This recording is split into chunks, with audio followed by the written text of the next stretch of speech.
Spike Owen at shortstop, and the oil can will pitch for the first place Expos. And here is Delino DeShields. He is second in the major leagues with base hits.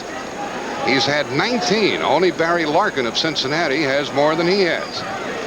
They'll try to pitch him away most of the time. That was down the middle. He fouled it back as Viola gets out in front, and that's so important to the New York pitcher. Strike one is the biggest pitch in baseball. Zane Smith did it well for the Expos, pitching 5 2/3 last night of perfect baseball. Shields batting .396, takes ball one high outside, and they're playing him to the opposite field. They pitch him outside, they play him that way, and here's the manager trying to guide DeShields through his rookie season. Buck Rogers. And one missed outside. Viola thought he had it. 2 balls and a strike. Across the way is Dave Johnson in the second year of his current 3-year contract. That was a strike. 2-2. You can see exactly where Viola is trying to go on this kid, Tim. A lot of fastballs. He stayed ahead, and I think he'll polish him off or try to polish him off with the same pitch. No. Trying to get him inside with a breaking ball and a full count of 3-2. One thing you have to remember as we look at Viola, who was 5-5 with the Mets. This rookie hitter, DeShields, skipped AAA baseball. And it ain't easy to move up that quickly. He fouled off a tough pitch. That's a good mark. Good sign of a good hitter. The line of DeShields. He is from Delaware, and he was honored over in Philly the other night. Mayor gave him the key to the city. He said to me the other day, it's all right to be a little bit cocky, isn't it? Seaford, Delaware. He is a little bit cocky, and he's talented, and he drills it to left center, and it'll be caught. McReynolds takes care of that. That's the way this one starts, and that's the stroke of DeShields. He hits the ball frequently to the opposite field. Now here comes his running mate, Marquise Grissom, and don't let his size fool you. He looks like a little guy, but he's 5'11", 190. He'll hit some home runs this year. He hit one last year, but he hit it in the wrong park. He hit it at Wrigley Field, and they threw it back. His only major league home run they've thrown back. They'll do that. They'll do that. That's over but low. The umpires are the crew chief, Terry Tata, in his 18th year behind the plate. Jim Quick at first. The rookie, Mark Hirschbeck, taking the place of Dutch Rennert. And Greg Bonet umpiring at third. That's pop foul out of play. 1 ball, 1 strike. Dutch Rennert's wife was ill, so he left his umpiring crew, went back to Oshkosh, and she's doing okay now. And there's Hirschbeck. They just called him up from the American Association. He's from Connecticut, the nutmeg state. 1-1 to the batter, Grissom. Viola taking charge out there. I saw him pitch against the Cubs the other day, and he's the boss. Off-speed pitch, over but low, 2-1. That's a rare curveball. Viola features fastballs in and out to right-handers, and the good changeup. This is a curveball right here, and he does not feature but a handful a game. And did the batter chase it? Did not. Count goes to 3-1. You saw Viola throw the off-speed pitch, throw a little bit of a screwball when he was behind on the count. He doesn't mind doing that. They play Grissom straight away. Center fielder is over a step to play him to pull. He can hammer the ball, this kid. Took one right down the middle, 3-2. What was he looking for, sir? He was taken all the way. He wasn't looking for anything. He was looking for a ball. Well, he must feel pretty good about hitting with 2 strikes. It's 3-2.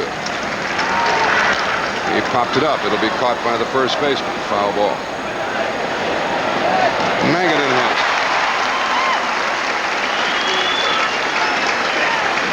Viola starting off in sharp fashion. There's Magadan, replaced Marshall at first base, and the two of those are trying to take over for Keith Hernandez. Talk about big shoes to fill.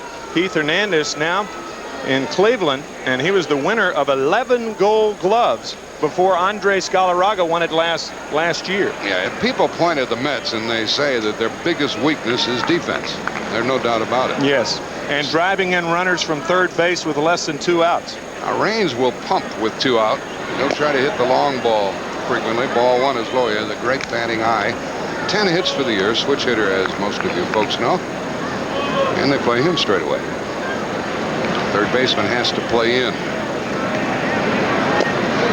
Started to go held up. That's what I mean about his batting eye. He has great bat control, which doesn't mean he won't strike out occasionally. Now Johnson goes deep. He said, go ahead and bunt if you want.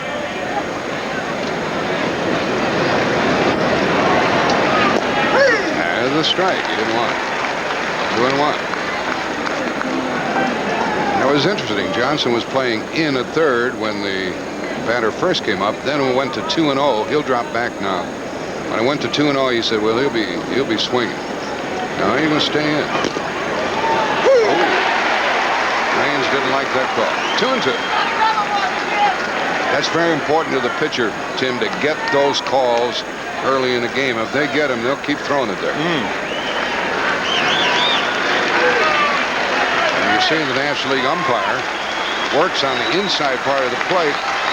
Sometimes that outside edge is hard to define. Got him with a changeup and a big strike, and that's unusual to see Raines not swing the bat. Great inning for Frank Viola, and the Expos do nothing. Ladies and gentlemen. Former Boston pitcher. Here's the lineup presented by the New York Mets this afternoon. Greg Jeffries will lead it off. Keith Miller in center field. Howard Johnson.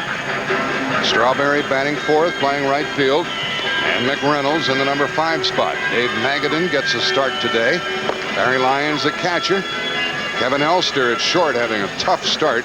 And Frank Viola, who enjoys being able to swing the bat. There's the defense, Tim. Defensively, you are not going to see a lot of tweeners between the outfielders. They can fly. Tim Raines, Marquise Grissom, and Larry Walker. The Gold Glove of Tim Wallach at third base. Spike Owen played against the Mets in the 1986 World Series. Delino DeShields at second base, some problems. A Gold Glove, we mentioned Galarraga at first. Mike Fitzgerald behind the plate, and Dennis Oil Can Boyd is removing his necklace. Which one? Looks like Sammy Davis up there. Looks like a walking financial update, doesn't he? I'll be ready in a minute, he said. What do you think we can get for that? Well, they have him listed at 180, but that's, they dropped. Dennis Martinez comes out to help out. He pitched a great game the other night. Okay, he's got the good peepers. He can do it. They have Boyd listed at 180, but that's with the gold. Without the gold, there's Rogers. He can afford to smile at everything with a record of 7-4. Without the gold, Dennis Boyd weighs about 160. Tell you, Martinez can open up shop with. How many does he have? That's not 6 necklaces. He'd have been crazy to think about that before the game, wouldn't he? I bet Dennis has a smile. A walking valuable box. Well, he doesn't trust the guy in the clubhouse. Probably got his wallet in his back pocket. He doesn't trust Tony down in the clubhouse. No, Tony Carullo, the clubhouse, visiting clubhouse and equipment manager for the Montreal EXPOS. Ooh, boy, that's a relief to get all that weight off, isn't it, Dennis? We asked Buck Rogers, what pitches does he throw? He said, I can't tell you. Everything. Fastball, curveball, slider, knuckle, changeup. And he changes speeds on all of them. He said he's got 13 pitches. He'll drop down to right-handed hitters. He'll run the fastball in on them. He'll try to sail it away. Throws a slider and a curve. A good changeup. A lot of motion. He jumps at the hitter. That's why he's so very difficult to pick up. Hitters like those guys with the nice, smooth motion. Boyd, he jumps at the hitters. You remember he was supposed to start Game 7 of the 1986 series, the Red Sox here at Shea Stadium. It rained. They got an extra day's rest for Bruce Hurst. Ladies and gentlemen, and they scratched him. And I was with him in the lobby of the hotel that night, and he cried like a baby. Man, he wanted to pitch that game so badly. Here is Greg Jeffries. He's had 13 hits, the most on the New York club here in the early going. Switch hitter. And he is known to start a game with a home run every once in a while. He's done that 3 times. The catcher is Fitzgerald.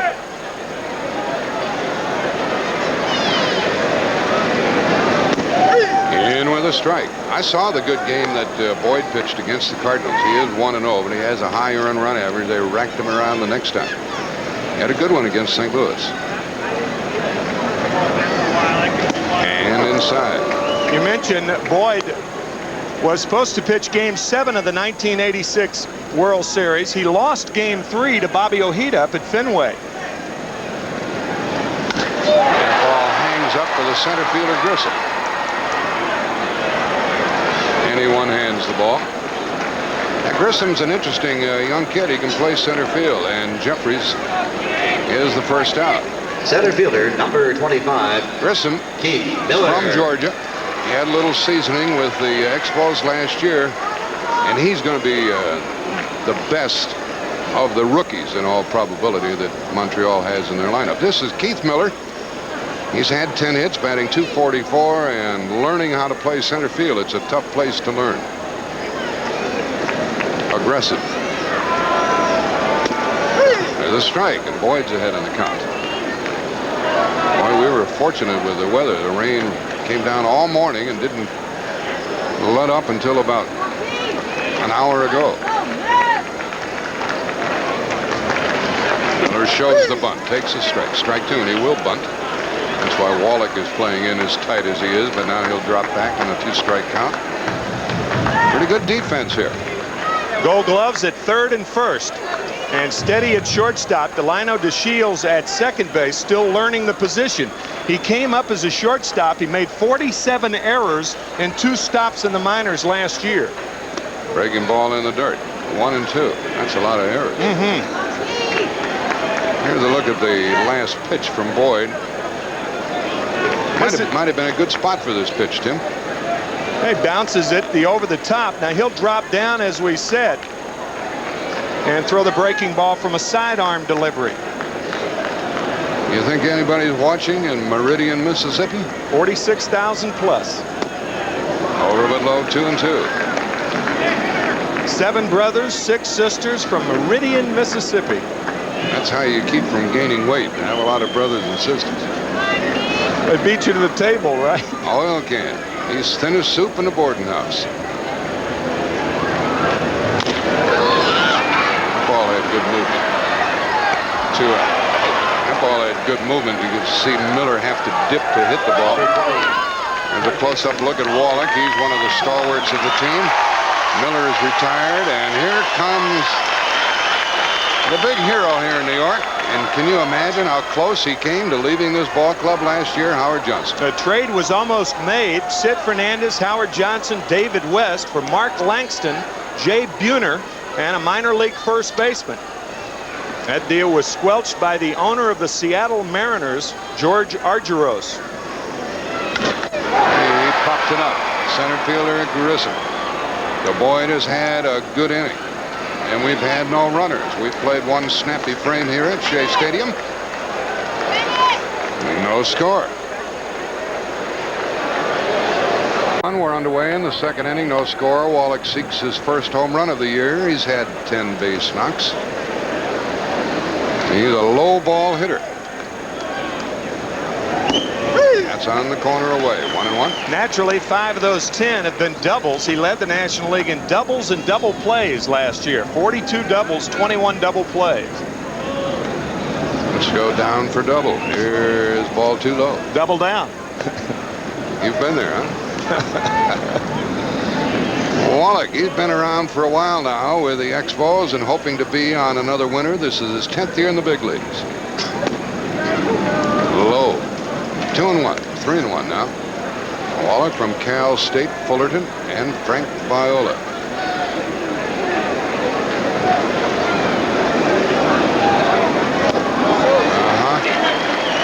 He thought he was going to get a fat one, and he turned it over a little. Now that's what you really hate to do when you're in an offensive situation like Wallach was, and he had a check swing, and you can almost see the dismay and disgust on his face. You really want to leave your feet when you swing at a good pitch on the 3-1 pitch, not a ball. He chased another low delivery, and Howard Johnson guns him up and showed a good arm. At this time last year, Johnson had a bad arm, but he's hale and hearty now. Let's look elsewhere in baseball. Around the horn out in Anaheim, the Angels are 5-5, and Chuck Finley is helping. Yeah, he's much underrated. Jeff Torborg has the White Sox off to their best start since 1982. They've been doing some running, and Mark Davis is earning his money. Well, is it possible? He's busy with Kansas City, picking up where he left off. Andres Galarraga. That ball is up, swung right through it. I was talking to Andres. He's got blisters on his hands from extra batting practice. has yet to hit a home run. Even wearing the batting gloves, his hands are blistered. Playing deep and straight away, has opposite field power. 1-1 from Viola. Last year, a .385 hitter against left-handed pitching. .201 against right-handers. The biggest disparity in the major leagues. Didn't catch up with that one. Viola 1 and 2. He's had a lot of good pitches here in the early going. That's what he does with his fastball. In and out, and then he'll change speeds. Good changeup.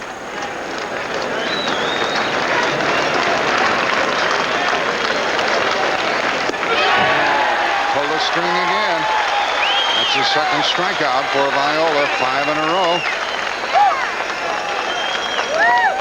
Viola calls it his circle change, and instead of talking about Frank when he throws a changeup and referring to his ERA, he refers to it as his ETA, estimated time of arrival. That's how slow it is. Here's Walker, homered here last night.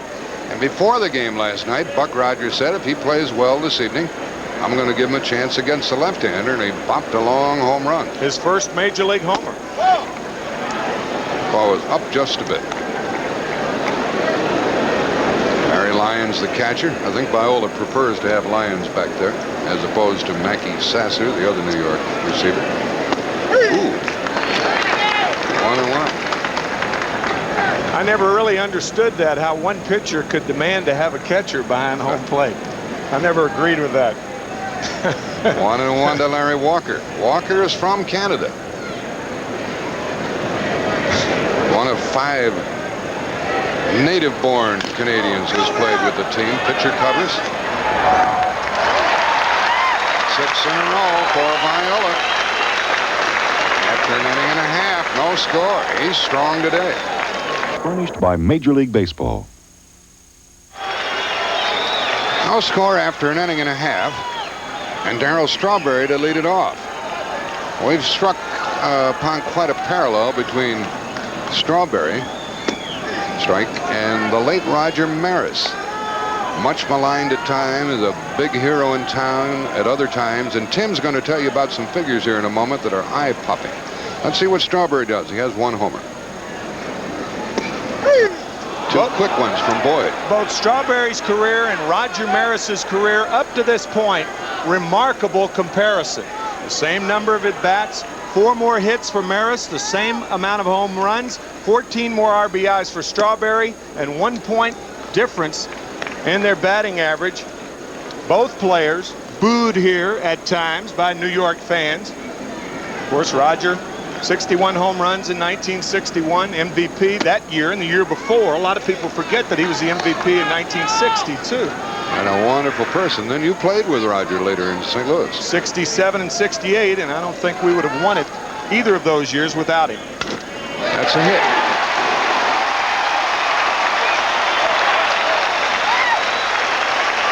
Let's watch the swing.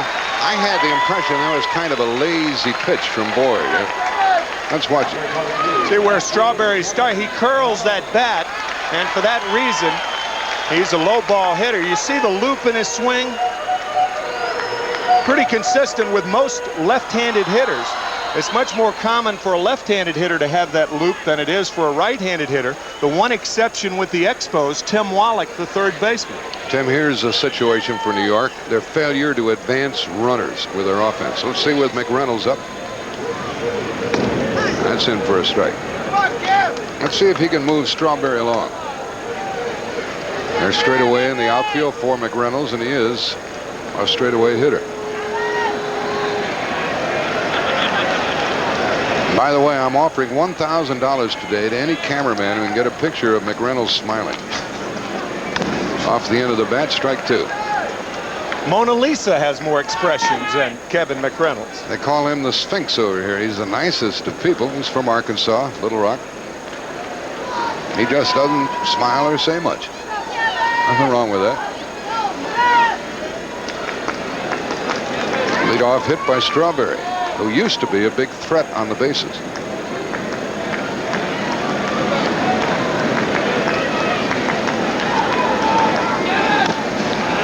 And it stays strike 2. I was watching Strawberry that time, Tim. With the pitch, he didn't take one step. He never moved. Strawberry used to steal a lot of bases. Well, he broke his little toe on his right foot last year. It was broken in a game against the Expos. Kevin Gross was the pitcher, and he didn't attempt to steal a base in the second half of the season last year. 0-2 the count. Nobody out. Second inning. No score. This is not a running situation, however. You got Magadan on deck, a left-handed hitter. It's tougher for a catcher to throw with a left-handed hitter up there. I think you want to be quiet on the bases with McReynolds hitting. Now Fitzgerald wants to talk with the pitcher.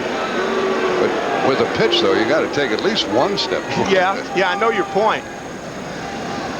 This is probably the confusion caused by the variety of pitches that Boyd possesses. What do you want to throw, number 9? Yeah, I'll throw number 9.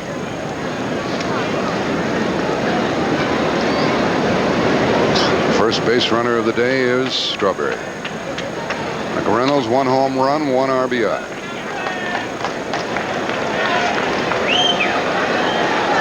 Here goes Strawberry. Base hit.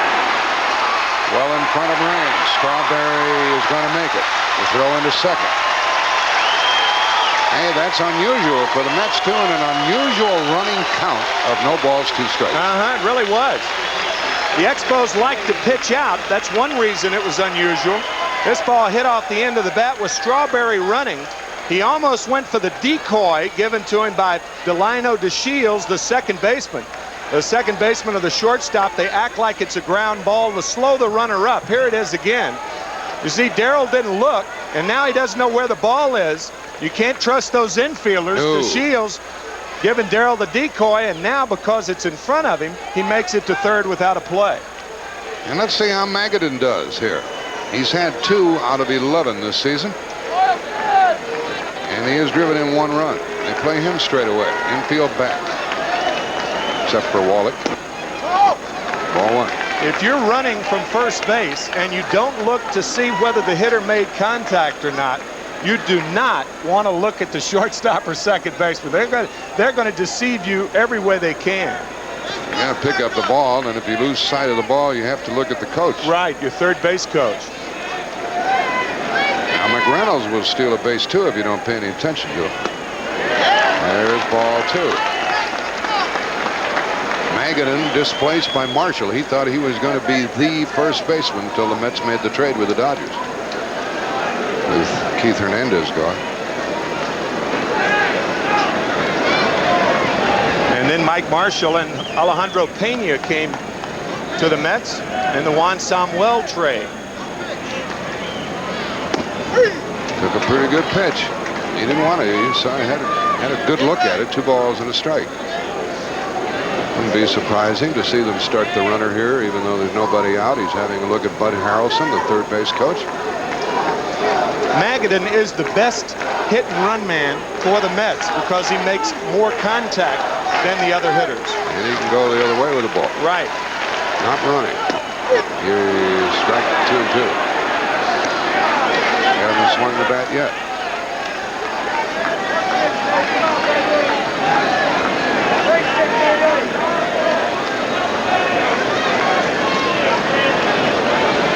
Last year, a good hitter with men in scoring position. First and third, nobody out here. No scores, second inning.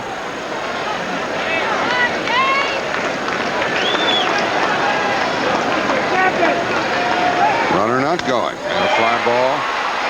Walker has a great throwing arm. And the runner is going to try. And he is out as Fitzgerald tagged him. I was surprised the runner came with nobody out. And Walker got him. Great play by Mike Fitzgerald.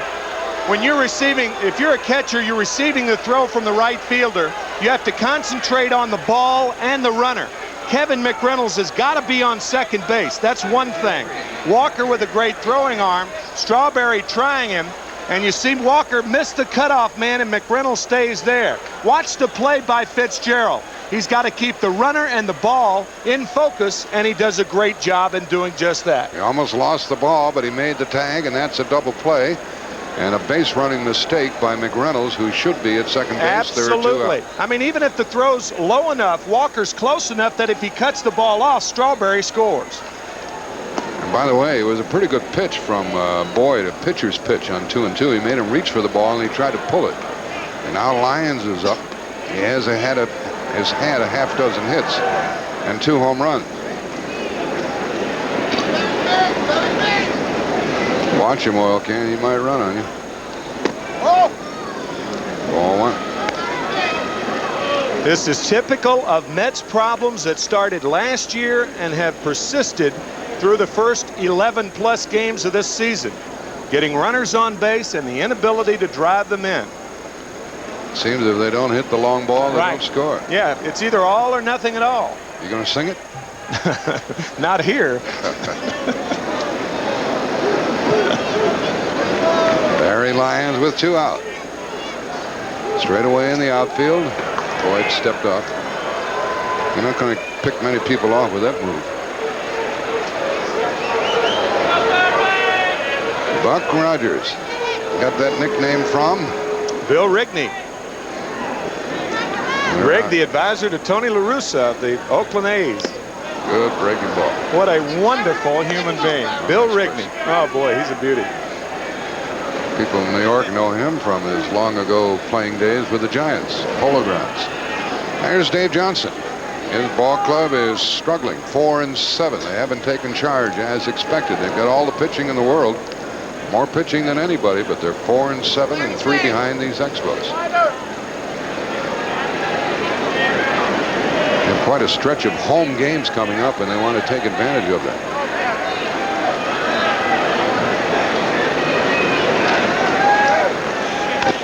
Popped him up to the shortstop, Owen. Well, it was 1st and 3rd and nobody out. No runs, 2 hits, a man out at the plate and 1 man left. We played 2 innings here at Shea Stadium. And no score. 3rd inning, no score. And Mike Fitzgerald leads it off. He's 1 for 8, batting against his former teammates, the Mets, who end up the middle to the second baseman. It's 7 in a row by Viola, and we turn things over to Greg Gumbel. Jack at Shea at Minnesota's Metrodome. Kent Hrbek hit the 400th career home run off Bert Blyleven last week. Here's number 401 off the bat of Hrbek in the 1st inning. And still in the 1st, Randy Bush hits number 402. It's bombs away on Blyleven. 5-0 Twins, 2nd inning. Back to Jack and Tim at Shea. Yeah, Greg, Minnesota's 5-6, and they can play havoc in their home stadium up there in the Hubert Humphrey Metrodome. They can hit. You need a good pitcher when you go in there. Spike Owen takes a strike. 1 gone here in the top of the 3rd. Change up, and he dunks it into left. Foul. Foul ball. They're going to talk it over. Viola and Owen had a word or 2 with each other. They're former American leaguers. Owen with Seattle and Boston. Viola, of course, with Minnesota. This one foul by about 4 inches. This is the changeup. Oops. Out in front, off the end of the bat, but he almost had a clunker. Owen has 1 home run this year. University of Texas. A lot of former Longhorn players are in the big leagues.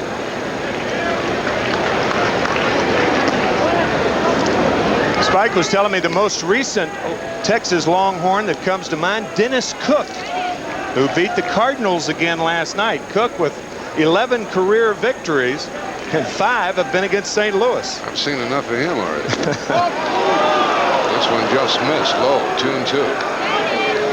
Viola has an idea, pitching with loads of confidence.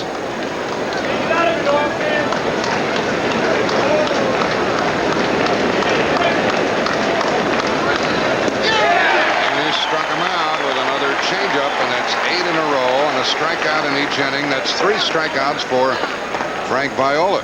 And it's obvious that Viola is taking charge here, and he's going to win a heck of a lot more than the 5 he won a year ago, Tim. Over 15 scoreless innings now, and we're going to tell you in a little while what Viola was doing wrong last year and how the American League was picking up his pitches. We'll try to show you that in the next couple of innings. The Oil Can is 0 for 3. He says he likes to swing the bat. I've seen him have a good swing already this year.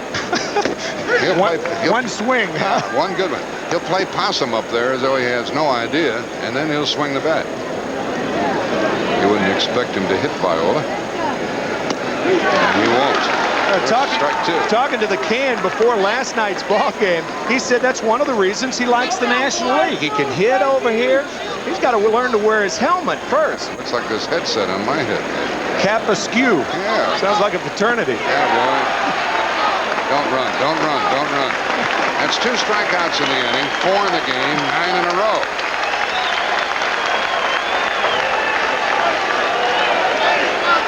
Ball bounced a couple of times. He wanted it. 4. We'll return to Shea Stadium after this message and a word from his no score.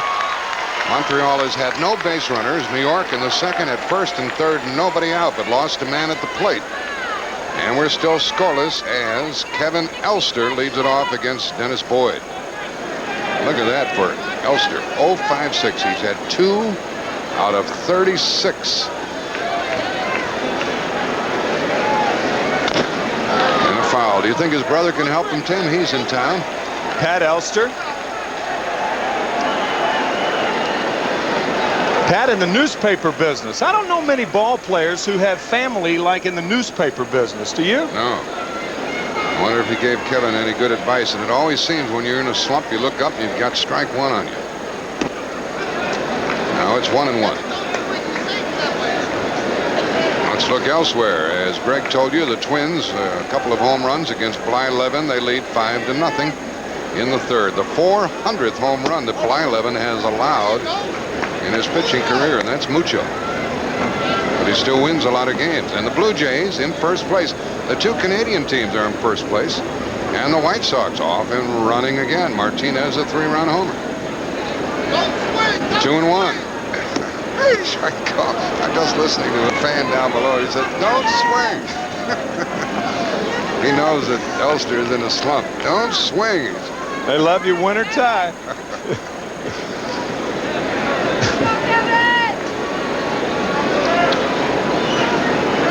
Over but low, 3-2. It's the number 8 hitter. And we've talked about the importance of getting that number 8 man, and then the pitcher is frequently an automatic out, so the last thing you want to do, especially with a fellow in a slump like this, is walk him. Curveball, he hung a little bit, it's foul, Rain's coming to it, and has it. We chatted with Dave Johnson, asked him what he thought about these Expos. Well, you know, they picked the Cubs to finish last year, and 2 rookies came out of the woodwork, and some of the pitchers that weren't real highly thought of really pitched well. And then basically the same situation. They've got 2 or 3 really good-looking rookies and some young arms as well as some older arms trying to make a comeback, so they could surprise a lot of people. Yeah, the pitching for the Expos a bit fragile. That's a fly ball to right. Easy for Walker. 4 in a row by Boyd.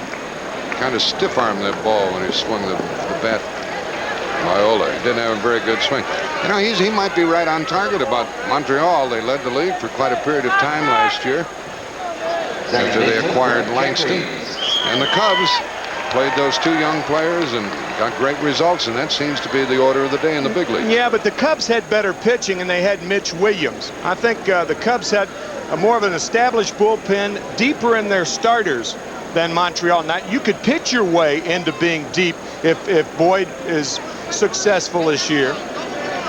Along with Gross and Dennis Martinez. Zane Smith. Smith pitched well last night. Yes, he did. He's beaten the Mets twice. But they lost 3 pitchers to free agency. Bryn Smith. Mark Langston, of course. Down in order go the Mets. That's 5 in a row retired by the oil can. We played 3 snappy innings at Shea Stadium. Nothing shaky. Applied to left to start this game. He broke in 87, played at Bradenton in Jamestown. 88, he was at Rockford. Last year, Jacksonville and Indianapolis. He was going to bunt. That's a strike. He said he went after it. Strike 1. He has struck out 11 times, and what bothers you is the fact that he only hit 270 in Double-A last year. But He might be the sort who will hit better in the big leagues than he did in the minor leagues. That happens occasionally. Low and away from Viola, who hasn't allowed a runner in the first 3 innings.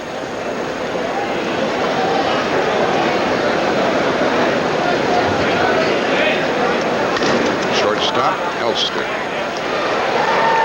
That's 10 in a row. This ball stayed down, and Elster stayed down with it. 88 consecutive errorless games last year, a major league record. It started at Cincinnati, and it ended at Cincinnati. Major league record, 88 consecutive errorless games, and that is terrific for a shortstop. He got the gate down with that one, and here is Marquise Grissom. Fouled out to first his first time. 10 in a row, retired by Viola. A little bit of everything. 4 strikeouts, few ground balls. Tough to get the ball in the air against him. 2 quick strikes.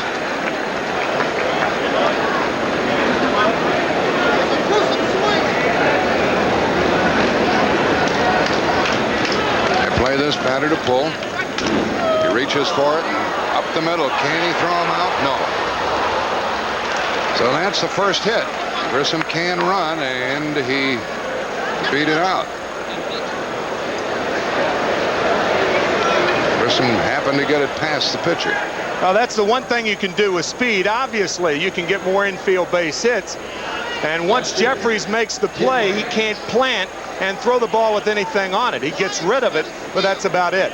Now it's going to be an interesting matchup. Viola with an outstanding move to first, and Grissom with outstanding speed. Grissom likes to run. They were trying the hidden ball trick then. Magadan held on to the ball. Tommy Harper, a great base runner, is the first base coach, and Grissom stuck to the base. I haven't seen a hidden ball trick in years. Viola can't go on the mound, by the way. It's a balk if he does. So he was kind of languishing behind the mound, and Magadan finally threw him the ball. Grissom has stolen 4 bases. Hasn't been thrown out. Tommy Harper is the coach over there. He was a very good base runner and a pretty good power hitter.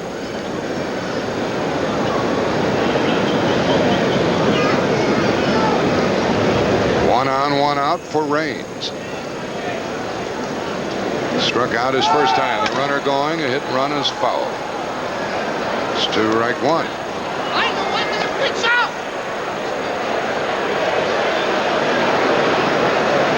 Tim and I had a very interesting chat with Tommy Harper trying to teach base runners. He said there's some things I don't try to teach because it's too tough. Talking about taking that extra long lead, which he did when he was cavorting on the bases. He just tries to take advantage of the natural abilities of these players.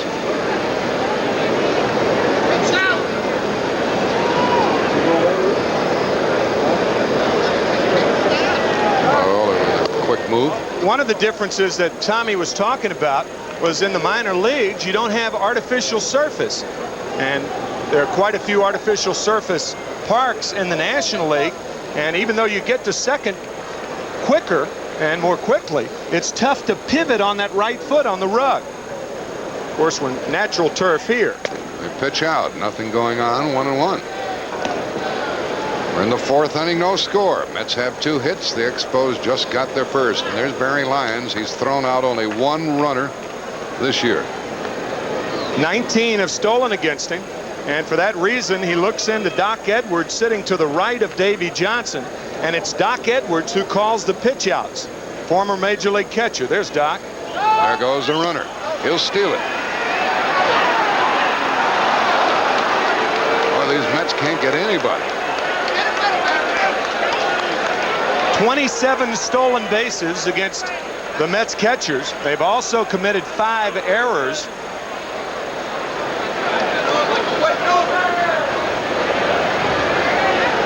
See Lyons right there. A tough pitch for Barry to throw, and a good jump by Grissom. Usually that spells a stolen base for the base runner. It might have been a hit and run because we saw Grissom looking back as the pitch came to Raines. He stole the base as Raines took it for ball 2.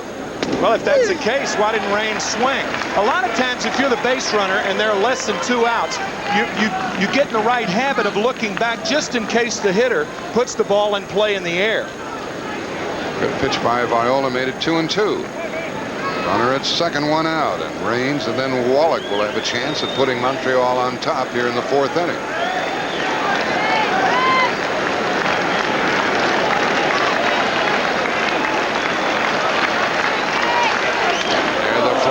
Deep left field, and McReynolds has a bead on it. The runner tags and goes to third. What a good play by McReynolds. Runner at third, 2 out. What a good play. I'll tell you what, this is a terrific play by McReynolds, and it's bad base running by Marquise Grissom, and I'll tell you why. If McReynolds misses this ball, Grissom might not be able to score. There's 1 out, so being on third with 2 outs, it's not that much of a difference. So Grissom, watch, now he goes back to tag up. That's inexperience, even though he makes it to third. Had McReynolds dropped that ball and the ball remained at his feet, Grissom probably wouldn't have scored. So even though he made it to third, it was a bad base running play by Grissom. And a heck of a play by McReynolds in left. They showed it on the video board here, and the fans enjoyed it again. And it's up to Wallach. They're going to appeal at second base. The umpire said no, he didn't leave too soon. Dave Johnson said, I thought I saw that. Grissom's at third, 2 out. By the way, on a previous pitch, Grissom was thinking about stealing third. He's daring on the base paths. So Viola will work off the stretch, and he won't have to worry about it. Takes a hit to all intents. Wallach out in front. He grounded to third his first time. Swung at some bad pitches. He's shaking his head a little bit.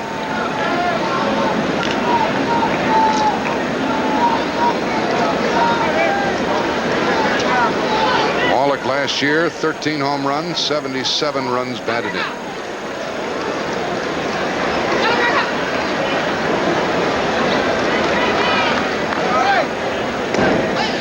Missed with a fastball outside, 1-1. You have to pitch to these Expos. They're good in the middle of their lineup with Raines and Wallach and Galarraga. Can't pitch around a fellow like Wallach and bring Galarraga up there. He specializes in doubles, dobles. Howard Johnson playing in at third, even though they're 2 out. There's one for the second baseman, Jeffries. And we're still scores. No runs, 1 hit, and 1 left. A sparkling play by the New York left fielder. No score, bottom of the 4th. Score, the Mets 2 hits, and the Expos 1.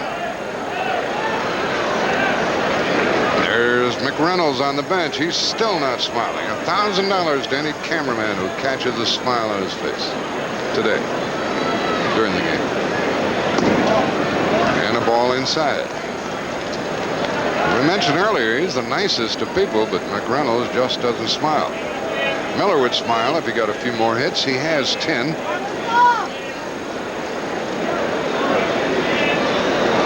Doesn't hit the long ball. He placed the ball, leadoff hit. Boyd had retired 5 in a row, and Miller, who is a threat to steal, gets a base hit. Miller represents the type of player that can get on base for a Howard Johnson or Darryl Strawberry or Kevin McReynolds. He's the type of player that the Mets need. Really had a tough time finding a leadoff hitter since 1986. The Mets were familiar with Bachman and Dykstra getting on base all the time, first and third. A big part of their offense that season, and they haven't had it since. Let's see if his presence on base gives Howard Johnson a chance to swing at a fastball. Down and in, ball 1. Aren't many pitchers in the National League who can throw the ball past Howard Johnson on the inside. He can turn on it. Ball 1 the count, and they play him to pull a bit.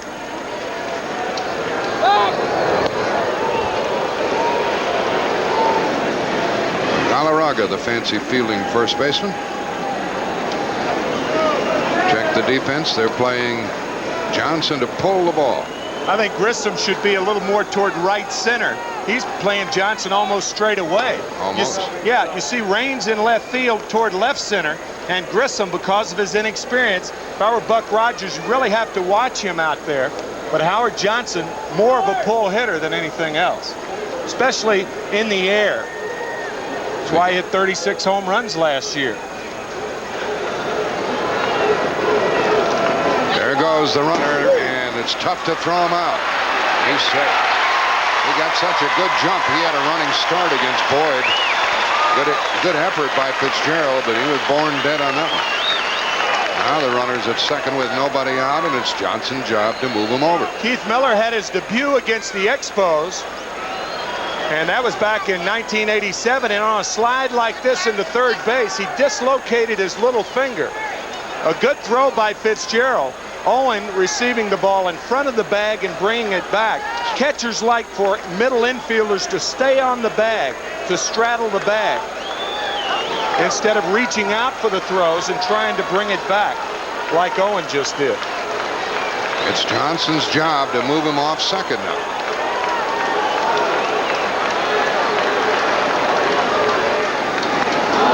Off-speed pitch from Boyd. This another trouble spot in the Mets lineup. A man at second base and nobody out. They have a difficult time getting him to third base. They don't score a lot of cheap runs. It's either a home run or nothing at all. Miller just swiped his 5th base of the year. He's able to get a good lead. The shortstop is the only one who can hold him close. Little pop fly.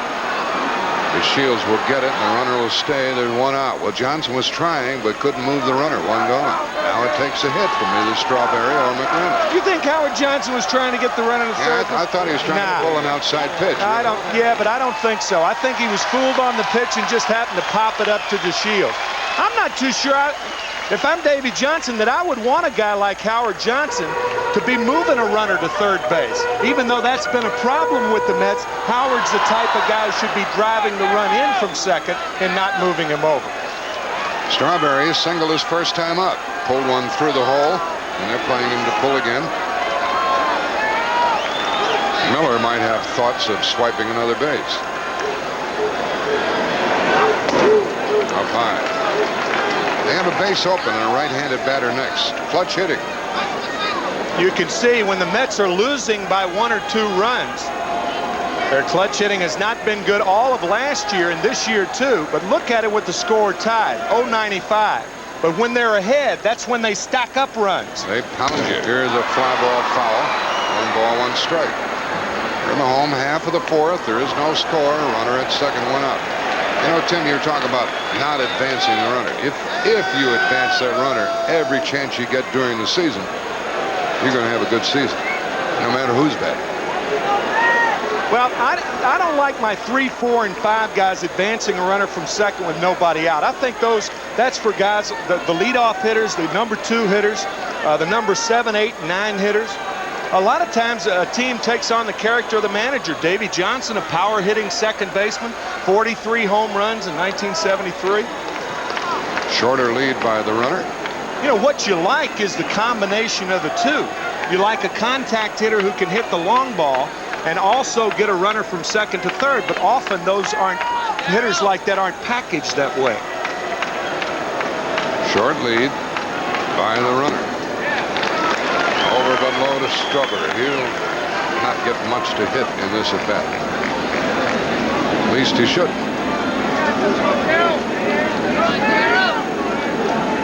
Boyd against Strawberry. Now time call. Boyd is nodding yes to his catcher, Mike Fitzgerald.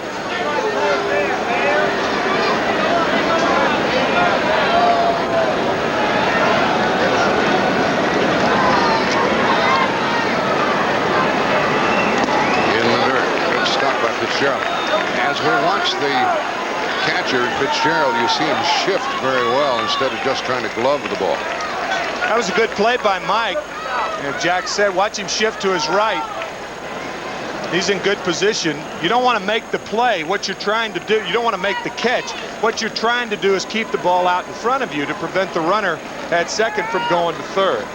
Here's McReynolds on deck, so Strawberry is going to have to search for something on 3-1. Breaking ball, and it's gone.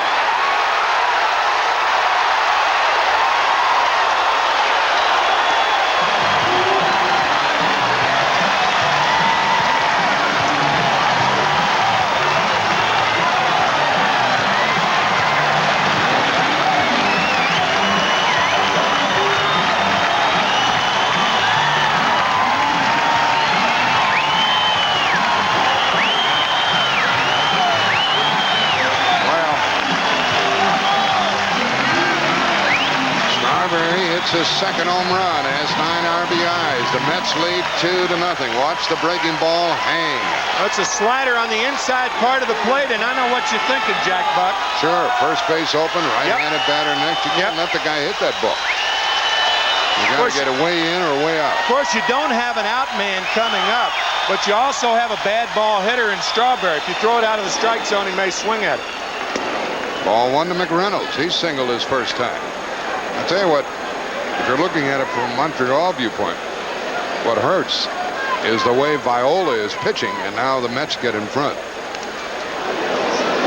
1 ball, 1 strike. That ball nailed the umpire Tata. Boy, these umpires take a beating back there. That hurt. Oh, boy. The umpires do wear protectors under the shirt, but this one gets Terry on the right arm. A fastball. I think it hit Fitzgerald. No, it didn't. It went off his glove and then hit the arm. The batter never touched it. It was a strike, but he didn't foul it, I don't think. He didn't? No, I think he did. Huh? I think he did. It was whistling when it came there. I know that. Boy, I mean, it had some giddy up on it when it hit Terry Tata. That make you cry, man. Phew. They freeze that area, try to take the pain away. Funny thing, Terry and I yesterday were talking about Bruce Fleming. Another National League umpire who was hit smack in the belly with a pitch that didn't touch a thing. It came from the pitcher's hand right to the stomach. Yeah, well, of course, that's easier on an umpire because they are protected. You have no protection on the elbow. Let's see where we are at this point in the game. As we check our game notes, Strawberry has hit the 2-run homer after the Mets missed a chance in the second inning. First and third, nobody out, and they lost a man at the plate. And Frank Viola has dominated, retiring 12 of the 13 as he tries for his third win of the year. Terry Tata, the umpire, has pulled himself back together, and here's a look at that home run again. And we talked about Howard Johnson not advancing the runner. This is a good way to advance the runner. But on the other hand, that's exactly the Mets type of offense. It's either a home run or nothing. They don't get cheap runs. Tata all set to resume, and Buck Rogers trailing in the game. Bases empty, 1 out.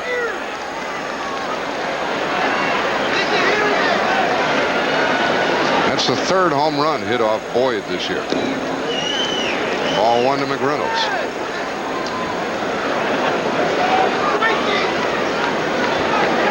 Also 21 home runs against Montreal. That's the highest against any other club. Did he go around? He did. 2-2. McReynolds last year, 22 home runs, 85 RBIs, and fans here weren't satisfied even with that.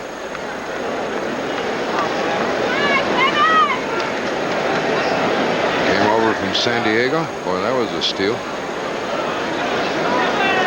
Breaking ball struck him out. Boyd picks up his very first strikeout.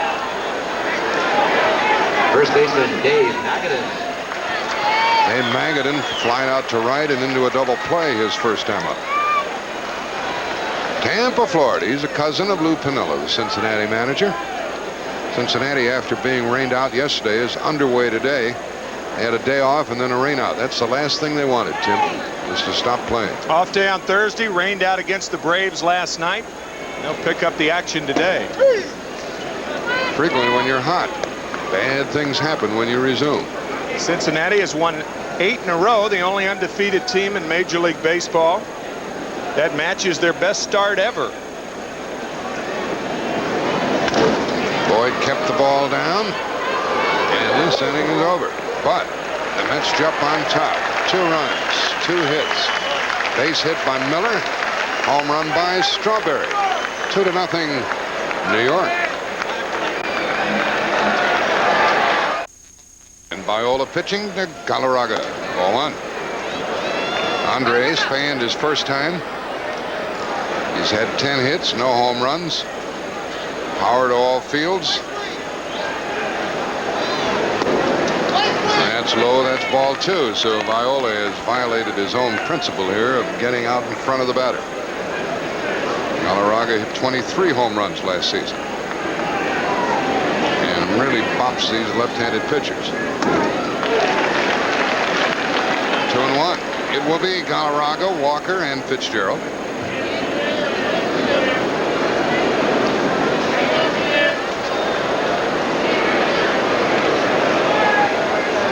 Off the end of the bat, 2-2. Tim McCarver told me that last year Frank Viola used to tip off his pitches, and he's corrected that, and we'll show you that situation when we get an opportunity here. Yeah, Frankie, pretty honest about the whole situation. There's a base hit through the hole. A leadoff hit by Galarraga, the second hit for Montreal. Last year, when Frank Viola went into a stretch, this seems very strange to me because I'm a right-handed thrower, but he would wiggle his glove for a fastball. Anytime he did that, it was a fastball. Anytime he gave multiple wipes on his uniform, it was a changeup. He was consistent with that. American League hitters knew that. Every team knew it. And consequently, when he was traded to the Mets, Mel Stottlemyre said, we've got to make an adjustment because I found out from a little birdie in the American League that you were tipping off your pitches, and that's what they did. And he doesn't do that anymore. Now Viola comes right back and gets ahead of the left-handed batter, Larry Walker. He grounded out his first time to the right side. Now the Mets have 4 hits and the Expos 2, with New York leading 2-0 in the 5th.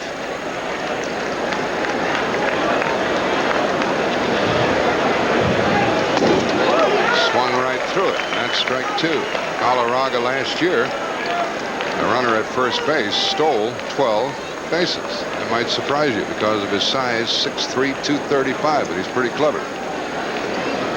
2-run lead, though. I might play Magadan behind the runner at first because Jeffries is cheating at second base for the double play. Walker went around. He's out.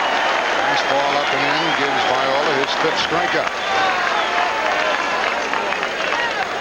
Walker unhappy, 0 for 2. Of course, Magadan holding on, I guess, in a situation like that, protecting against a bunt. A lot of first basemen just simply do not like to play behind the runner.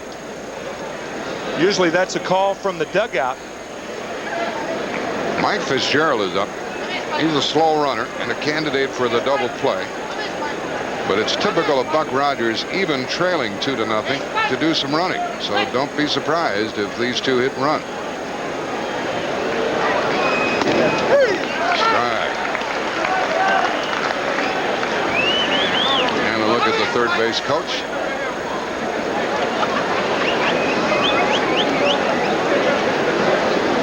That's Tom Runnels. He managed at Indianapolis, so he's familiar with these Montreal rookies. He knows what they're all about. He played briefly in the big leagues.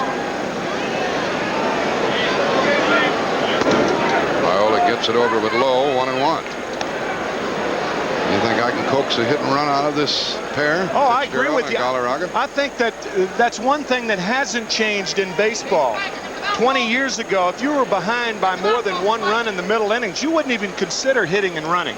Now that's changed, in my opinion, for the better. We shall see. We're in the 5th. Expos need some action. Viola dominating the game. He's allowed only 2 base runners, has 5 strikeouts. Viola, a refreshing person when you chat with him about this or that.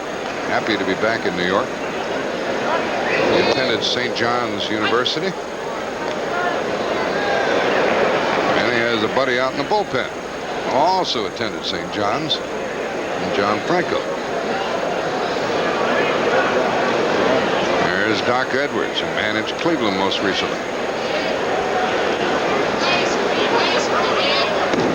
That ball's on the corner. Viola is painting the corner. 1-2.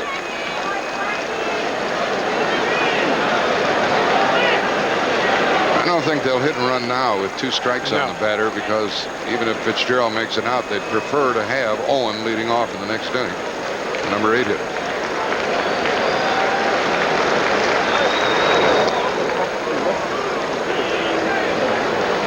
Quite a few fans have arrived at the park after the morning long rain in this area.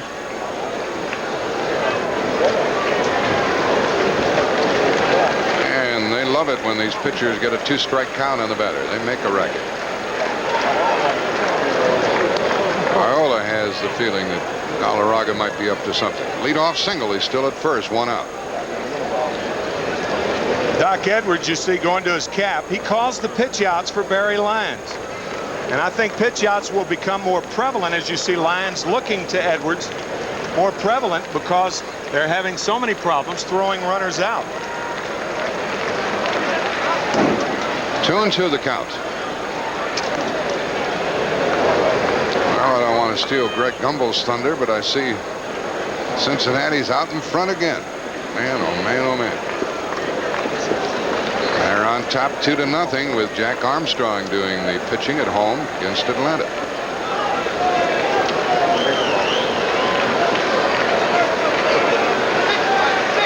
They play this batter to pull, and he fouls it to stay alive. What did the Mets think of Fitzgerald as a catcher when they had him, Tim? Well, they thought more of Gary Carter. That's why they sandwiched Fitzgerald in the trade before the 1985 season. Fitzgerald, Floyd Yeomans, Herm Winningham. Fitzgerald he had 7 home runs last year for Montreal. Also Hubie Brooks in that trade. And Hubie Brooks signed as a free agent with the Los Angeles Dodgers this past winter. Pop fly into short right, foul ball, Magadan. 2 out.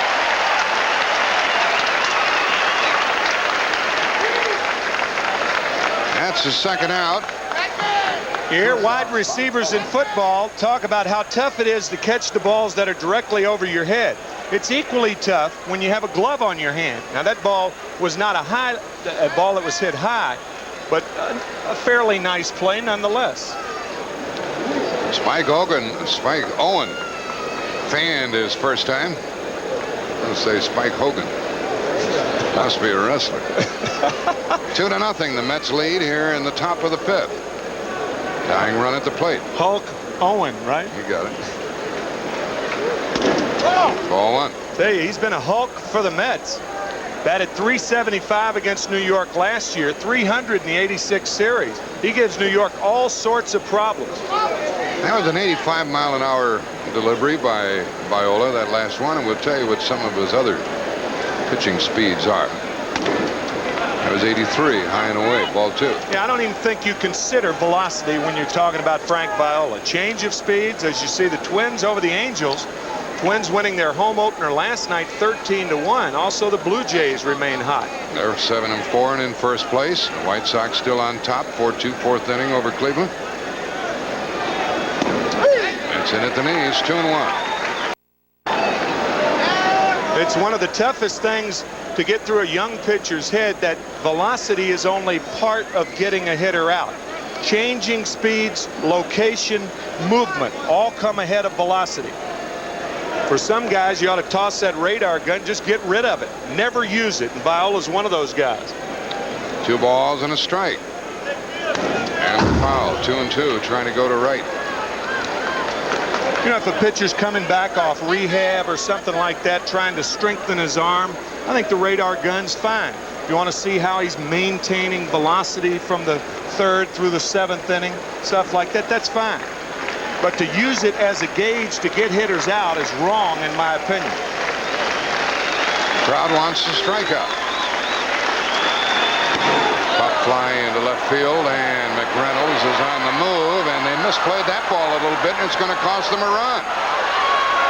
Has a double by Fitzgerald. I don't think that ball should have gotten through there, but it was a strange-looking play, Tim. I don't think McReynolds saw it. No, I don't either. Kevin McReynolds usually sucks that ball up.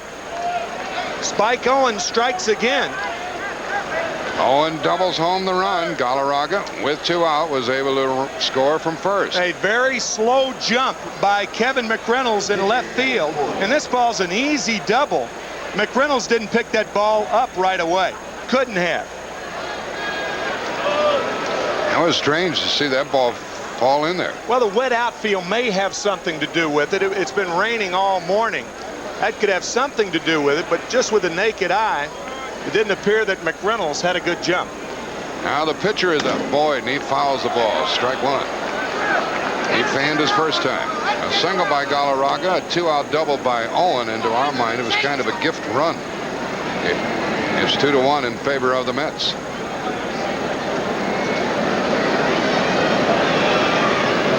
Said it was Fitzgerald. Fitzgerald made the second out, and Owen got the double, the number 8 hitter. First run against Frank Viola all year. I bet in the Mets dugout they'll tell you that run shouldn't have scored.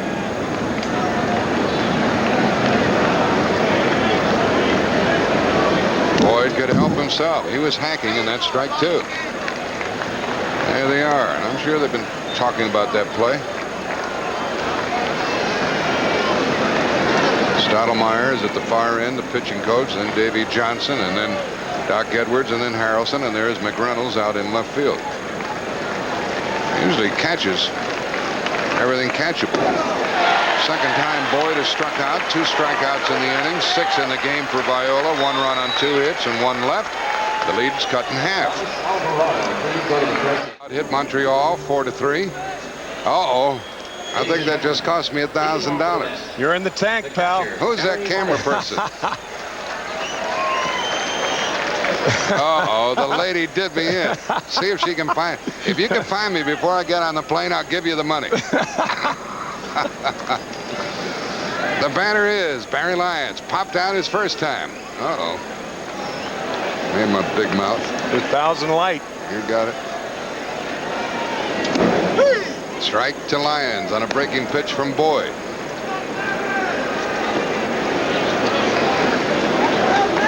A couple of people from Mississippi battling here. Lyons from Biloxi and Boyd from Meridian.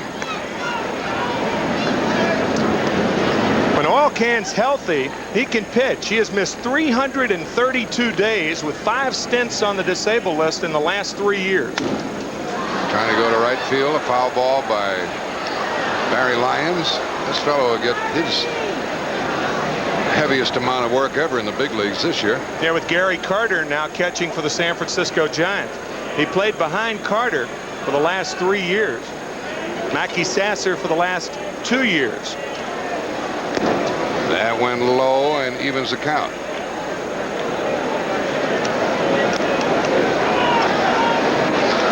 They play straight away for Lyons. He has some pop. He hit 2 home runs this year, and he had 3 last season. And he got him. He pulled a string.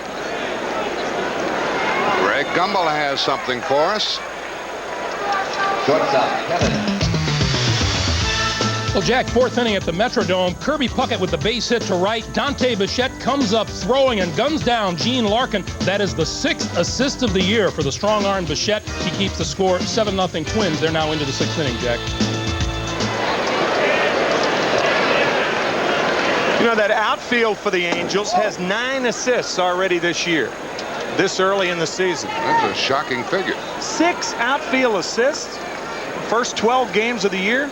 He had that many in 40 games last year for the Angels. But the Twins still in good shape, 7-0. Here's a shot by Elster, and this one is an extra base hit. That's only his 3rd hit of the year. That'll make him feel good.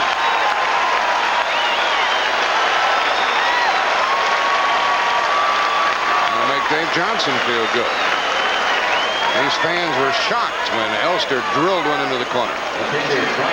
Well, I'll tell you, anybody who's ever played Major League Baseball has gone through what Kevin Elster is going through right now. You get to a base, you want to kiss it.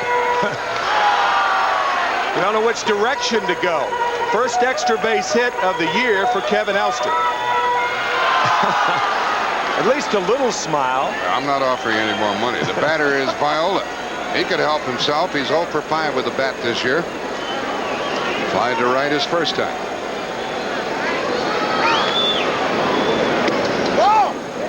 And ball 1. That was the 5th hit for New York.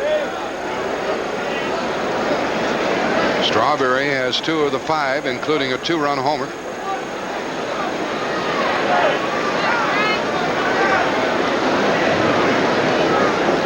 Galarraga is playing in, but Viola won't be bunting.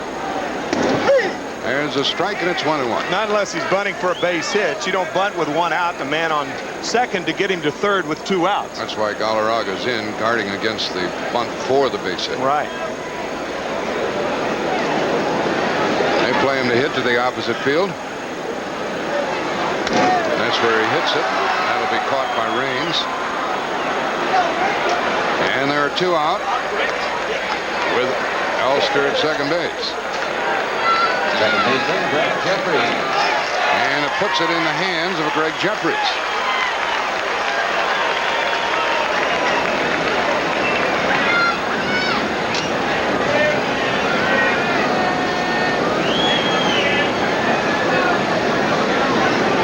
Jeffries is 0 for 2. He's fly to center. He's grounded to second.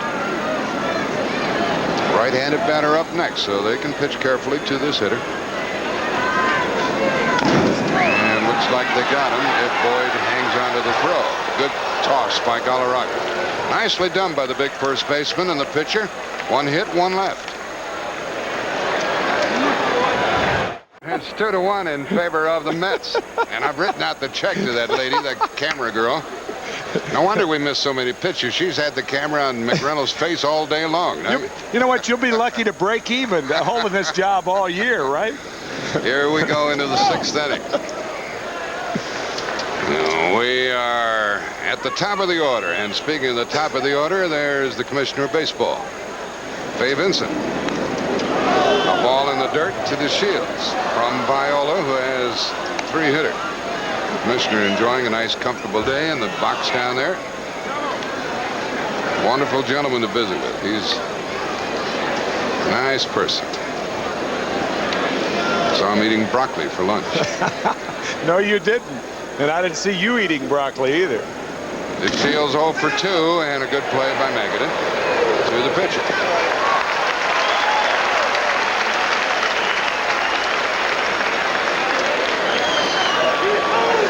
At one time in baseball, this was a more difficult play than it has become. It's become rather routine. That's the one thing that every team works on in spring training. Viola inside the line, tagging the ball with his right foot, or the bag with his right foot.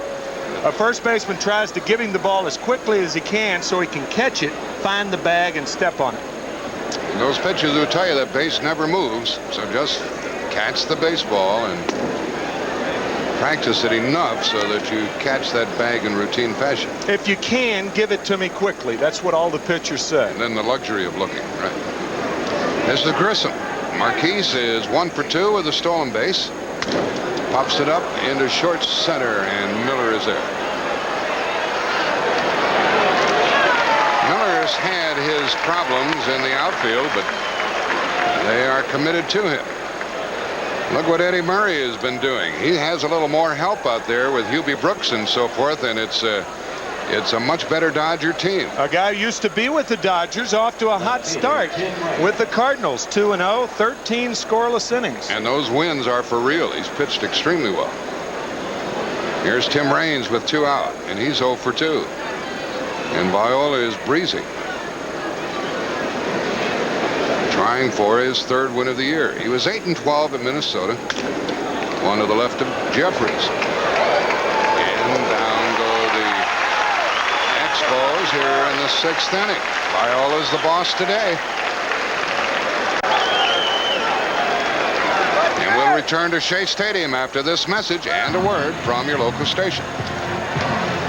2-1. There's a scorecard that is maintained by Buck Rogers, the manager of Montreal. That way they keep track of who's coming up and who's on the bench and what the matchups might be.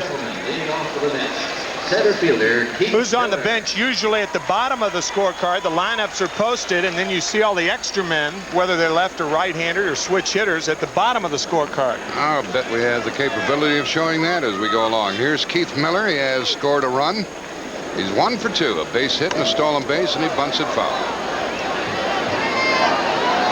Montreal might not go much further with their starting pitcher, Dennis Boyd. These are the people that are on the bench, for example, for Montreal. And Dave Johnson has this list. Sandovania, Hudler, Johnson, Noboa, Foley, Aldretti, Dave Martinez, the switch hitter, Otis Nixon. That's part of that scorecard they keep. Look out. How'd he get out of the way of that one? Viola came, greased him up that time. 1 ball, 1 strike. That's what happens when you try to bunt on me. Well, when you're in a dilemma, as the Mets are, this could be the best thing to happen to them, is knock a couple of their hitters down and wake them up. I'm sure Davey Johnson is saying, Alkin, you may be doing what I can't do. That wouldn't have awakened him. That would have put him out. That'll get your attention. And right over his shoulder and whistled past his ear.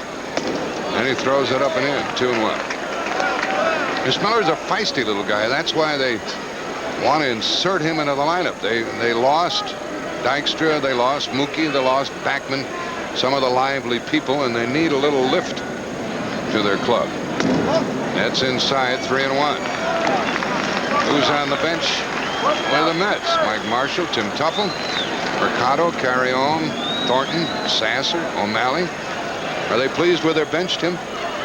Well, they're deep, but they don't have a lot of speed on their bench. You saw Nixon and Hudler for the Expos. You don't have a lot of speed on the bench for the Mets. Let's hear a word from Howard Johnson about his hitting. He likes the term exploding into the ball. Well, I like to use that term explode on the ball because even though it's a short swing and it's a powerful swing, but it is controlled. And what I try and do is stay back as long as I can, make sure I get a good pitch to hit. And then when I see a good pitch, I go out and try and get it. 2 elements of good hitting: weight and have quick hands. Miller is a threat to steal. He has stolen a base already in this game, and he has been thrown out this year. He's 5 for 5 in that department. Johnson is 0 for 2. Fly to center, pop to second. And he pops this one behind second for the Shields. Little uppercut swing, and he popped it up. And the fans get excited as Strawberry comes up. Well, one of the things about Howard Johnson, a lot of times he's too quick. It's not the uppercut. On a ball down, you're going to swing. On a ball down, you're going to swing up on it to hit it hard. But it's just sometimes Johnson is just too quick. He is strong and often too quick. Strawberry calls time so he can settle in here in the 6th inning. 2-1 the Mets lead. 1 on, 1 out. Watch Miller at first. Low ball 1. They play Strawberry as a ranked pull hitter. But he's not. He'll pull the ball on the ground, but he's got straightaway power. He hits as many balls hard to left field as he does to right field. They certainly give him a lot of room out there, don't they? Look, the left fielder Raines is way off the line, and Grissom is playing to pull. Raines has a lot of ground to cover. Expos looking for the double play ball.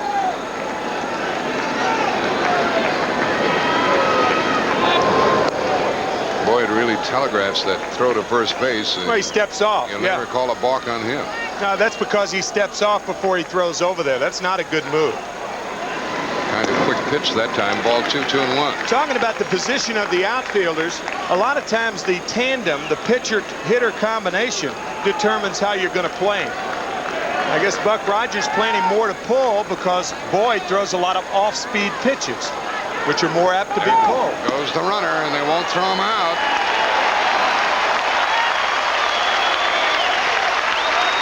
Well, that's Miller for you. He had a running start from first. Stolen base number 6 on the year for Miller.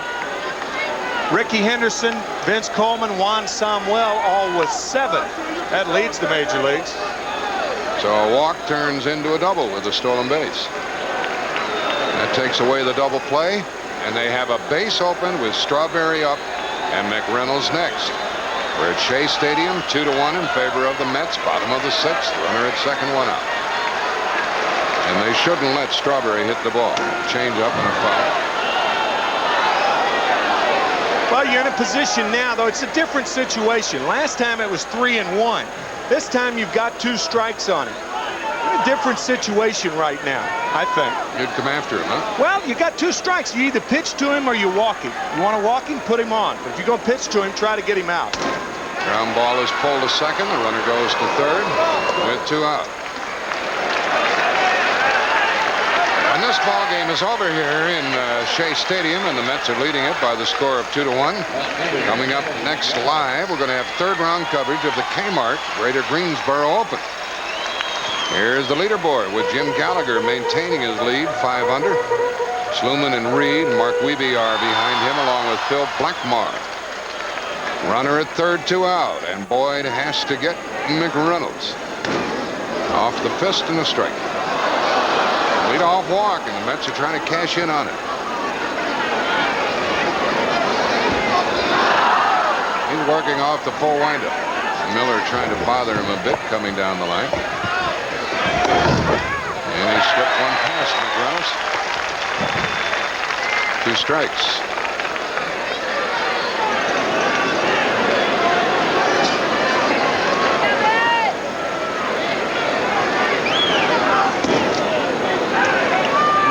On that one.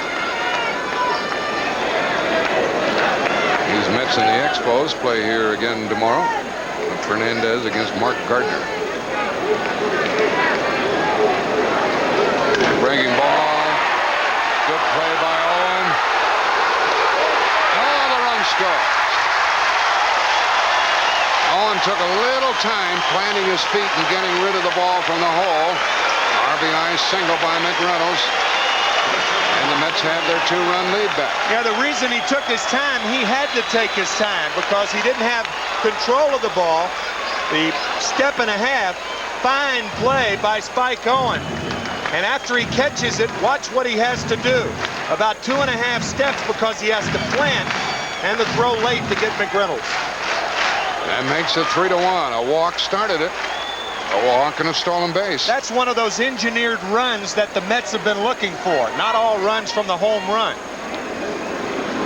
And inside to Dave Magadan. And that's what they're looking for out of Keith Miller, as you said, Jack. They've got to keep him in the lineup. Magadan 0 for 2 and 2 out of 13 for the season.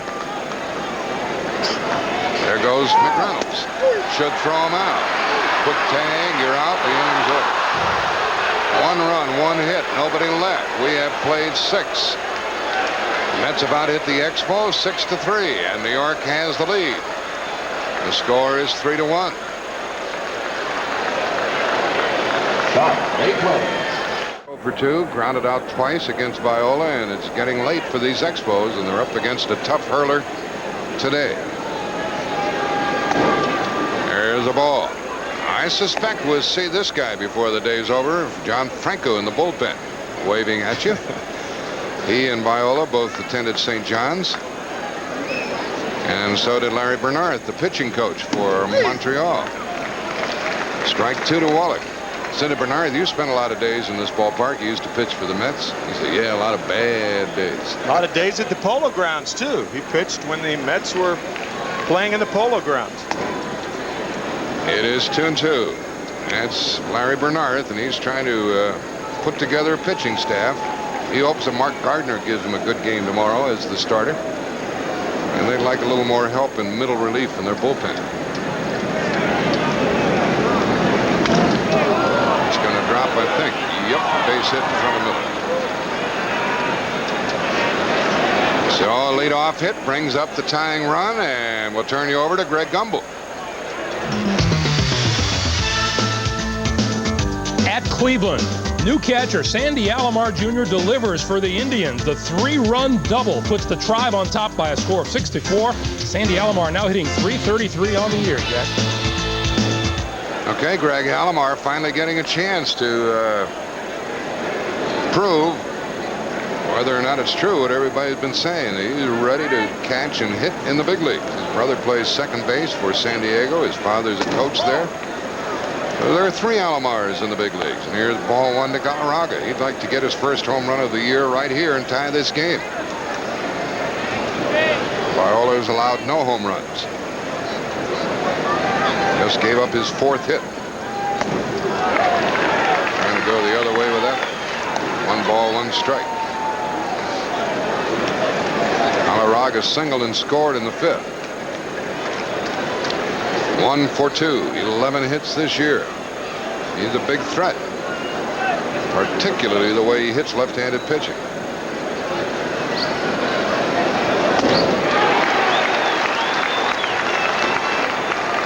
One and two. The biggest difference between Frank Viola this year and last year is last year he fell in love with the changeup.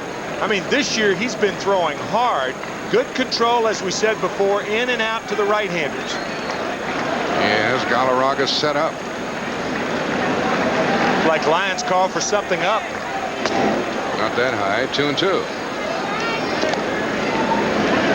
Now let's see how they try to get him out.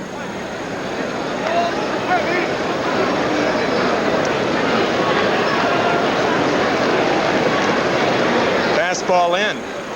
Wallach the runner. Off the end of the bat. That would have gone to right field had he made better contact.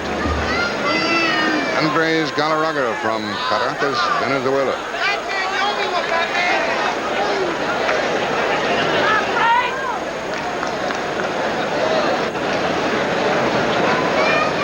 Number 4 hitter led off with a hit. That's Wallach. That'll be caught by Miller. 1 on, 1 out. Wallach stays at first base. Right fielder, Larry Wallach. A couple of pitchers in the bullpen.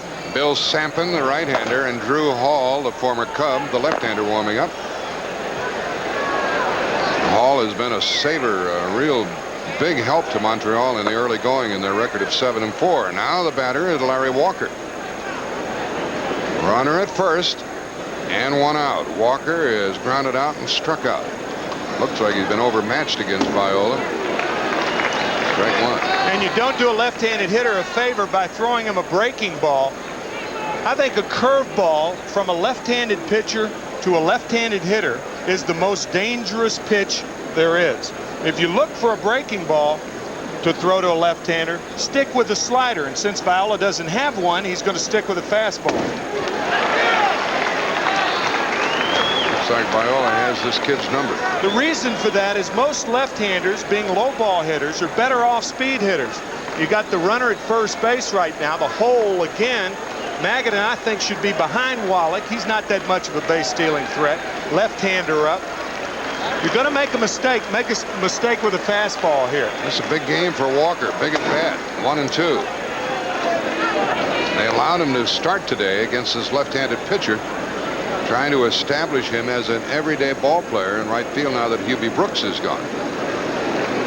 Much to the dismay of Nixon and Dave Martinez and others. But he's 0 for 2 and in the hole. And they got 7 strikeouts. 7 strikeouts for Viola. 4 straight fastballs, and this is, again, the best way to tie up a left-handed hitter. And you could see from the swing that Walker was tied up. High, tight, low, and away. This one high and tight. See that swing? He brings his arms in. It ties him up. Good pitch by Viola. Leadoff single. 2 out now. The runner still has moved, and the batter Mike Fitzgerald. He's 0 for 2. He's 0 for 3.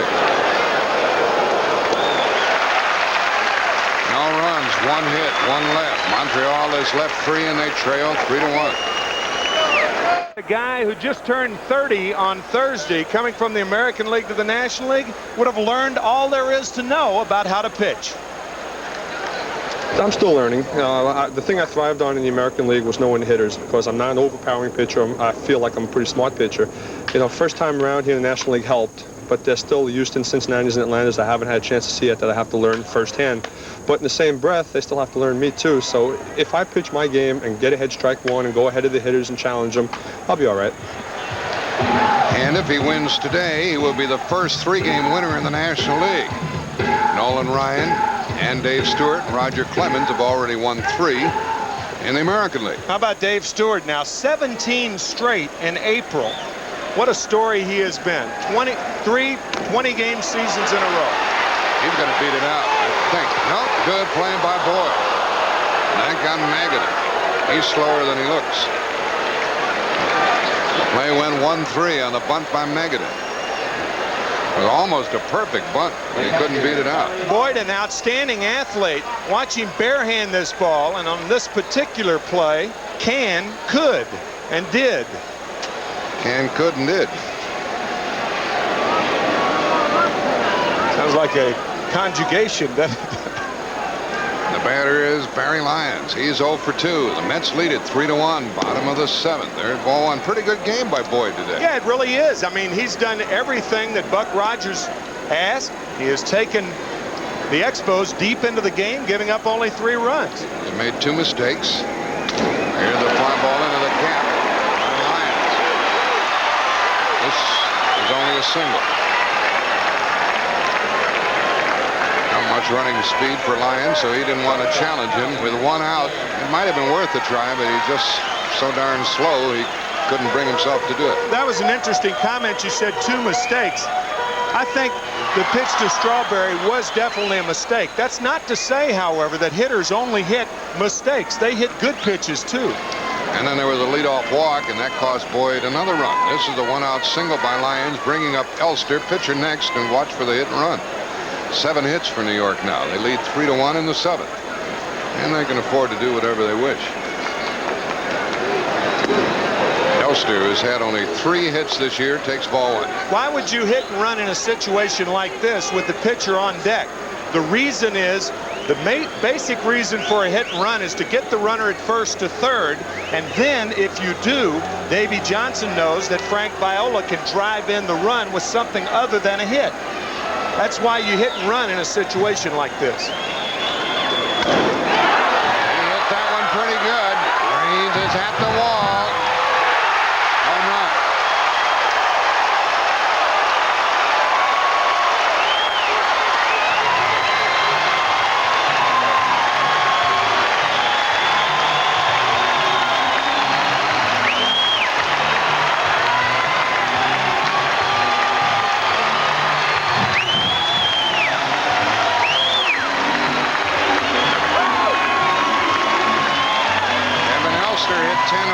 Last year, he's had a double and a home run today. He's matched his season's total in hits.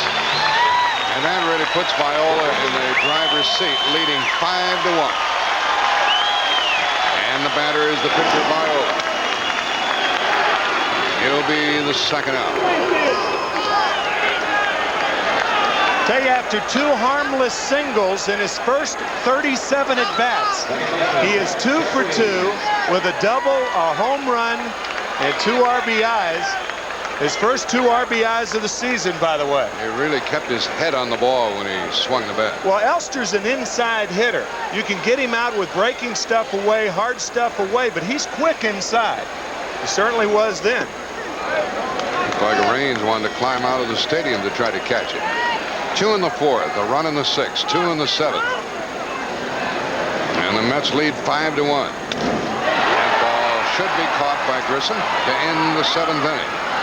Off the bat of Jeffries, who is 0 for 4, 2 runs, 2 hits. And the Mets are very economical today. They've made 5 runs on 8 hits and a walk.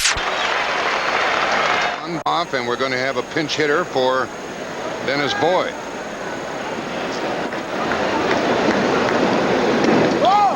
That just missed at the knees. And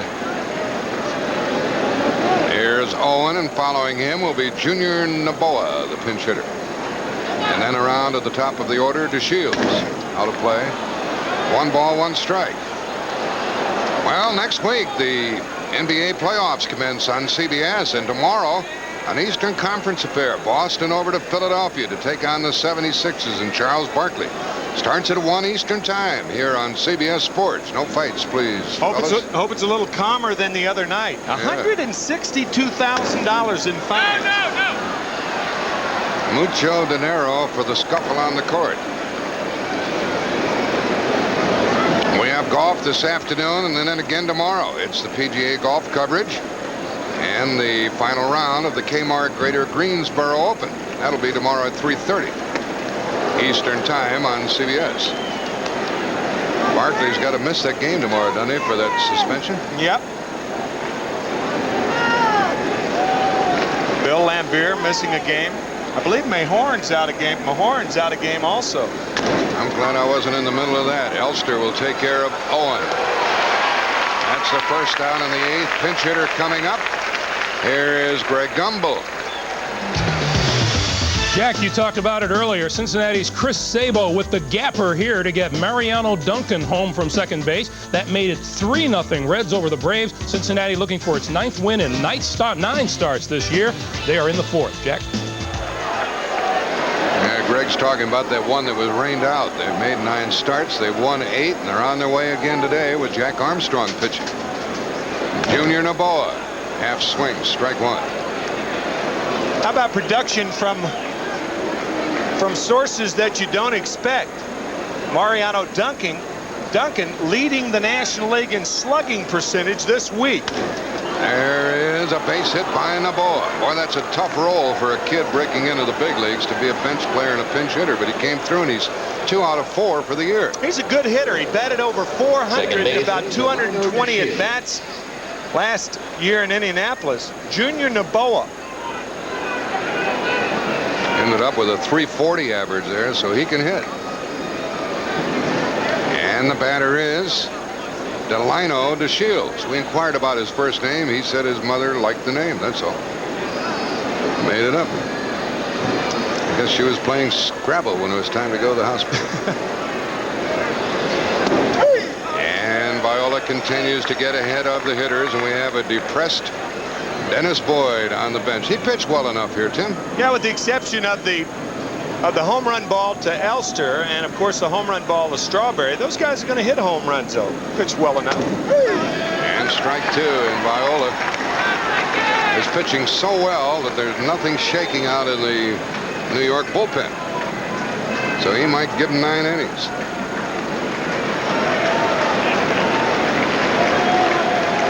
And 2 to DeShields, who's 0 for 3. Ball 1. This has been a tough test for DeShields against Viola. In case you keep track of such things, Viola has thrown 108 pitches. That's not an extraordinary number. We're in the 8th inning with 1 out.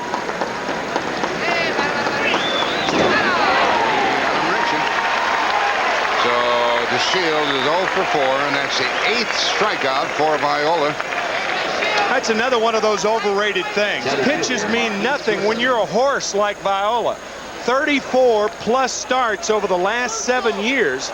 Cy Young, the leader, with 14 seasons of 34, 14 consecutive seasons with 34+ starts. Mel Stottlemyre has certainly done a good job with Viola.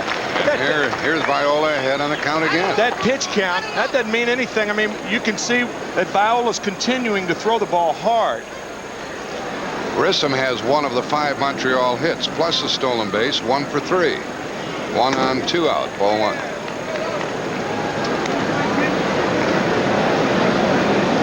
And the way Viola's pitching, nothing to it.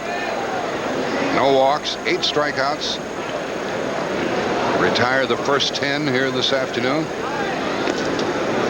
In the dirt. Ball 2, 2-1. This is the man Viola wants. He doesn't want to get around to Raines and then Wallach and then Galarraga with that 4-run lead. He wants to get Marquise. Same thing with Marquise in his first name. His mom liked that name, so that was it. Not a family name or anything of the sort. Johnson playing in at third, guarding against a bunt. A bunt wouldn't be a bad play here. On to the shortstop. Takes care of Montreal in the eighth. Play went 6-4, and they have left 4. Montreal trails by 4. 5-1 the score. New pitcher Drew Hall used to be with the Cubs, and Montreal acquired him from Texas. He takes over for Dennis Boyd. Coming over to the Expos for Jeff Hewson, who is now with Texas. You know, we mentioned those fines of the 76ers and the Pistons. That's $162,000. That would be you saying that Kevin McReynolds wasn't smiling or won't smile 162 times. Are you really going to pay that check? I am. You are? Big league whip out. Oh, yeah, sure. Not bad. Keith Miller leading it off as the Mets try to expand their 5-1 lead. And the first pitch from Hall is a strike. Man of your word. Got to do it. Mets have out hit the Expos 8-5, and we've had no errors in this game. There's a hit. Hall is greeted with a hit by Miller on base for the third time. He's trying. He made it. Oh, they love him in New York, even though he's not hitting an awful lot. He gives them a dimension that they certainly need. 2 stolen bases, 2 runs scored, 2 hits. His 5th double of the year. Wallach had to play in, and that's the advantage of a right-handed hitter who can run. You pull the third baseman in and smack it by him. Very aggressive base running, making the decision. Sometimes you can think right along with the runner, and Keith Miller never let up, thinking second base all the way. And a leadoff double by Miller. 2 singles and a walk. As Tim told you, 2 stolen bases. He's 6 out of 6. The batter Howard Johnson, and the folks want him to join in the fun. He is 0 for 3. Drew Hall was rudely greeted. 9 hits for the home club now. And a pitcher in the bullpen for New York. Wally Whitehurst warming for the Mets. He may be the pitcher in the 9th inning. Be a good spot for him. Yeah. And save Franco. Another daylight game tomorrow between these two clubs. And a strike.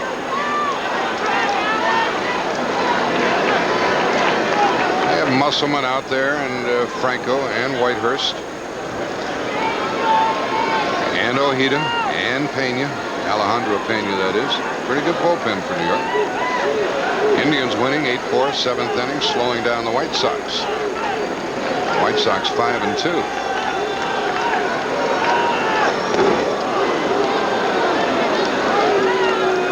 Viola probably will go out to start the 9th. Had a relatively easy game because of his great pitching today. The Orioles ahead of Detroit. 4th inning, 1-0. And the Brewers leading the Red Sox in the 4th, 2-0. Leadoff double by Keith Miller. He now has 12 hits this year. Johnson almost chased another low pitch. 2-2. There's Jim Quick. He's umpiring at first. He said that Johnson did not swing. Can't help but see that Cincinnati score and think of several years ago when the American League East and the National League East were clearly the best divisions. That's not true anymore. It's the American League West and the National League West now. Probably so. Cincinnati leading at home 3-1 after 4 against Atlanta. Howard Johnson wants to make contact. And a fly ball will advance the runner. Grissom will make the catch. And Miller will trot over to third base with 1 out. So there you have the power hitter doing his job. Anything but a strikeout. Doing something. He made a productive out. I remember Gene Mock telling me, Gene Mock, who managed in the major leagues for 23 years, once made the comment that productive outs score runs. Productive outs score runs, and that's what Howard Johnson just did. he gave the Mets to score a run with a productive out. A couple of my philosophies of baseball are: one, don't strike out, and two, no matter what else is going on for the pitcher, get the batter out. Two of the basics of the game. Now the infield is in with Strawberry up. That's a dangerous position. Ball one. They played back with one out, and then as Hall was ready to pitch, they came charging up, trying to confuse the hitter. And the runner at third base. Montreal's the only team in the National League that does that. Outfield plays Strawberry to pull. There's a strike and a breaking ball. Strawberry's had a single and a two-run homer, 2 out of 3. And on deck, it's McReynolds. So Hall has to come after this left-handed batter, even though it is Darryl Strawberry.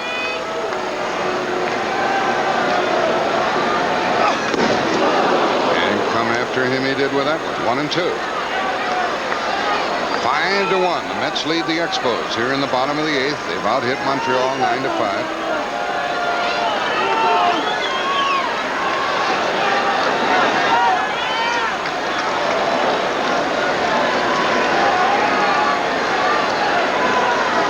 Mike Fitzgerald doing the catching. Breaking ball, and he wants it away. He got it away, but it missed. 2 and 2. Hard breaking ball. And that's what you would opt for to Strawberry, with Miller at third base and 1 out. Larry Bernard, the pitching coach of the Expos, told me that Hall has really helped him here in the early going. He got him. He pulled a string and struck him out. That's the second out, and it keeps Miller at third base. This slider really in a hittable position, but Strawberry pulling that front shoulder out prematurely. Has nothing left with which to hit. He was gone, and out comes Buck Rogers, and he wants a new pitcher to pitch to McReynolds. Fired in the second inning. Larry Walker threw out Darryl Strawberry. It was first and third, nobody out, and that kept the Mets from scoring. Then Strawberry bopped the 2-run home run in the 4th. First runs of the game. Elster hit a 2-run homer in the 7th. And Frank Viola has dominated Montreal. And so here we have a runner at third. That's Keith Miller. 2 out, bottom of the 8th. The new pitcher is Bill Sampen. You probably haven't seen him. S-A-M-P-E-N. He's from Havana, Illinois. He skipped AAA baseball. They've used him a few times this year, and here he is tested with McReynolds. And a little chopper back to the pitcher. 1 pitch, 1 out, and that takes care of the 8th inning, and Viola goes back to the hill unless Whitehurst comes in. Frank Viola has dominated this game. He's limited Montreal to only 5 hits. He's issued no walks. And he has a 5-1 lead in the 9th. He has fanned 8, and he's had an enjoyable afternoon, Tim McCarver. Cy Young Award winner 2 years ago. He has never won his first 2 decisions in the major leagues. And now he's about ready to win number 3. And Raines helps him by swinging at the first pitch, and Miller gets there.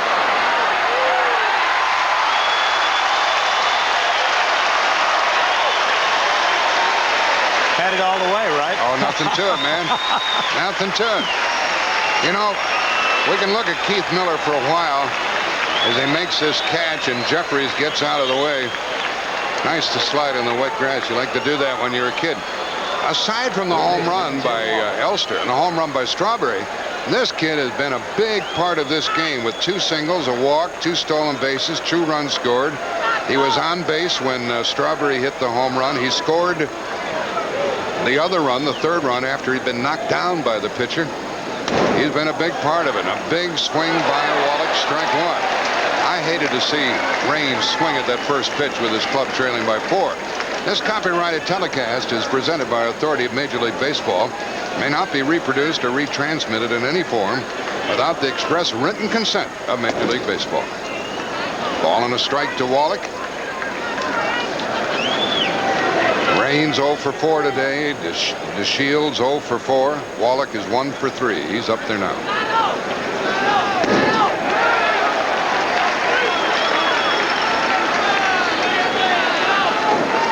Frankie's nickname nickname in Minnesota, Sweet Music. And has he been sweet music for the Mets in these first 3 games in 90? He's ahead on the count, and a foul back here. Stays 1-2. If Montreal fails to rally, their record will be 7-5, and the Mets will be 5-7. That should make Dave Johnson happier. He was pretty glum when we saw him before the game today. In fact, Dave Cashin, the general manager, or Frank Cashin, was seated on the bench before the game. And there's Buck Rogers. Looks like they'll be playing the rubber game tomorrow. 2 balls, 2 strikes to Wallach. Big motion, change up, pop up, foul ball, and there's Lyons.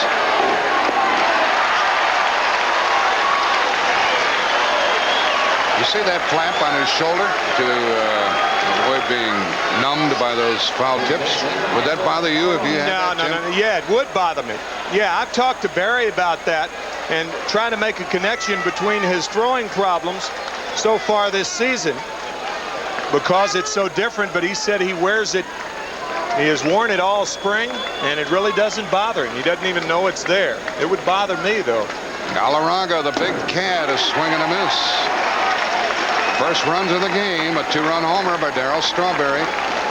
And then icing it for New York, a 2-run homer by the shortstop, Kevin Elster.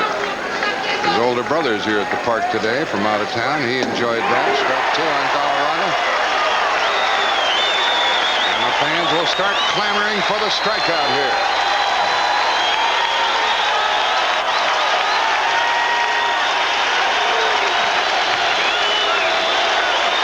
Viola has fanned 8. Ooh, boy, you can hear the sounds of the ballpark, the moans and the groans and the oohs and the ahs. New York leading 5-1. We're in the 9th. Viola's going to finish it himself. And there's a veteran pitcher for you, not rushing it, throwing one out of the strike zone, setting the hitter up despite the fact they're 2 out in the 9th. Fly ball into deep left, might fly out of the park, and it is a home run for Galarraga. His first of the year, makes it 5-2. Galarraga's second hit, his first home run. Viola can afford to give that one up, and isn't he happy? Elster hit that home run earlier. Yeah. Well, we mentioned Galarraga, a .385 hitter against left-handers last year. His first home run of the year. Boy, I mean, he got all of it, too. He shot that one out into left center. Makes it 5-2. Out in the bullpen is John Franco. He's not so sure he's going to come into the game, but he'll stay loose. And now, Larry Walker is up, and he's had a tough day. Here's that last pitch in the home. On the home run. Don't hurt your neck, Frank. Walker pops it into short left. That ball has a chance of dropping. That ball is a double. With 2 men out, so it's not over yet. Montreal needs one more base runner to get the tying run to the plate. What are you going to do, Dave? There's Franco. And the coach out in the bullpen is Greg Pavlik. I'll tell you what you have to be alive for if you're Howard Johnson right now. The Expos trail by 3 with 1 runner on. Mike Fitzgerald is an outstanding bunter. Whether Davy Johnson goes to Franco or stays with Viola, Johnson should be alive for a bunt. Even though Fitzgerald doesn't run well, he's a good bunter. Excellent bunter, and obviously would be bunting for a base hit. We're not so sure he's going to take him out. In fact, Franco hasn't thrown that many warm-up tosses, and he's going to stay in.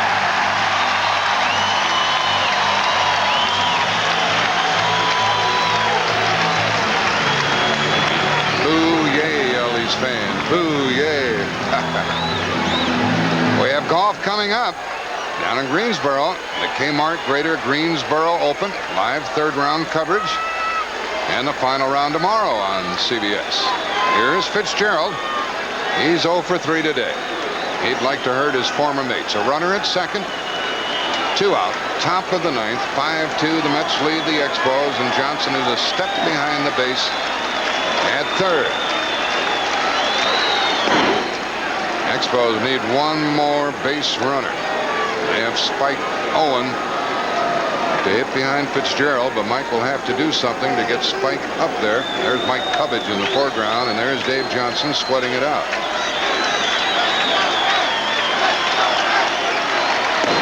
That's on the corner.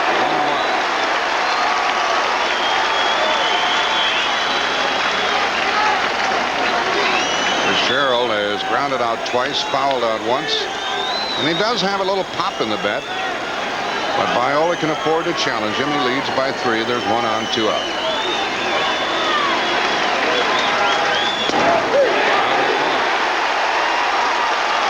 Boy, he's changing speeds magnificently all day long. That last pitch was 76 miles an hour and in a perfect spot in on the hitter and on the corner of the plate. Only a Viola can pull strings like that. Yeah.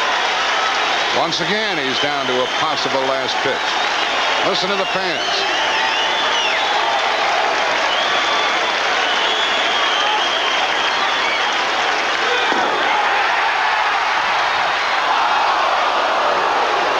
Another groan as Jim Quick, the first base umpire, says no, he didn't. Yeah, but no way Fitzgerald went around on this changeup. Pretty close. Yeah, it's but close. He didn't go around. No, he didn't go around. We'll listen to the crowd again as the Mets lead 5-2. Runner at second. 2 out, 2 and 2 on the batter.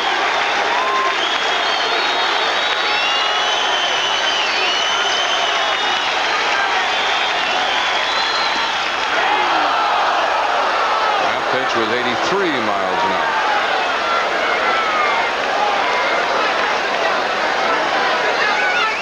Full count of 3 and 2, and he's really got to make Fitzgerald swing the bat. He cannot walk him. He knows that would be his last pitch of the game. He's got to throw a strike. Let him hit it. Make him hit it. Runner at second, 2 out. 5-2 Mets, 9th inning. 3 and 2 on the batter. He walked him, and the tying run comes up. It is the first walk given by Viola, and here comes Johnson. Well, they gave him a chance to finish it, and the pitcher can't ask for any more than that.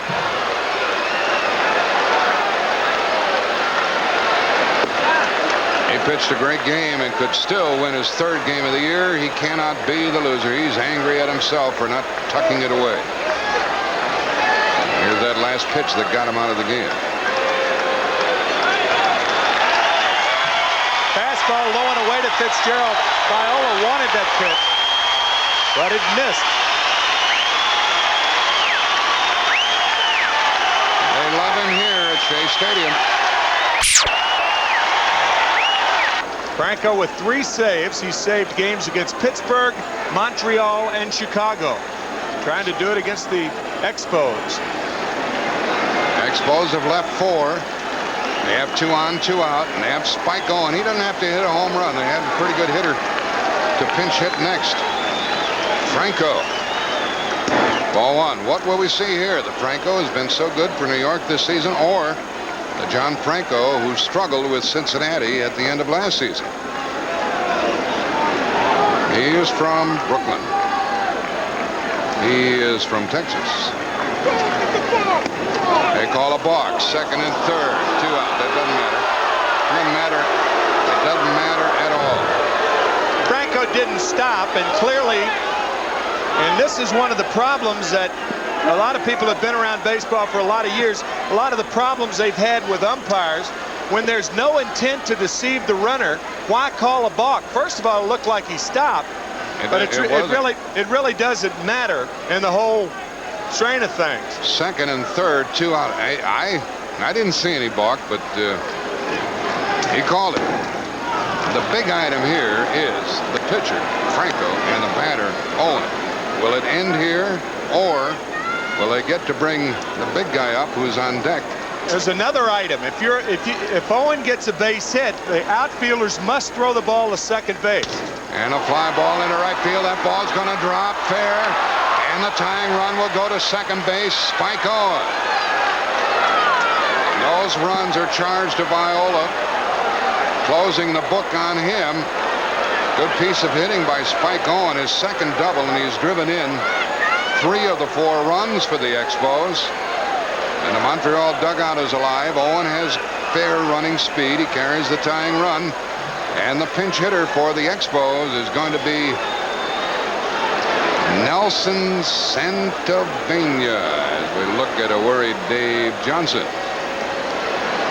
We talked about Owen being a thorn in the side of the Mets. He's a spike in the side of the Mets. He burned him again. 352 last year, 2 for 4 today with 3 RBIs and a pinch runner. It's going to be Otis Nixon. Nixon, one of the fastest runners in the game. Attention, please. Batting for the pitcher, Bill Sasson, number 22, Nelson Santavena. Also running for Spike Owen, number 35, Otis Montreal Nixon. dugout. There's Otis Nixon. Any hit out of the infield is going to tie this game. The batter is Santavena, and he swung right through it.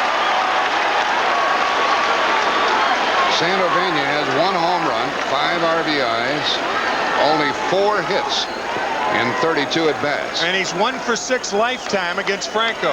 Outfield straight away as the Mets scramble to get the final out. Montreal has scored 3 times here in the 9th to make it a 1-run game. And Franco had better pay attention to Nixon. Yeah, with 2 outs, I'm going to concentrate on the hitter. I know it'd be a crazy play by Nixon, but if he could walk over there, he'd be better off at third than at second, even with 2 outs.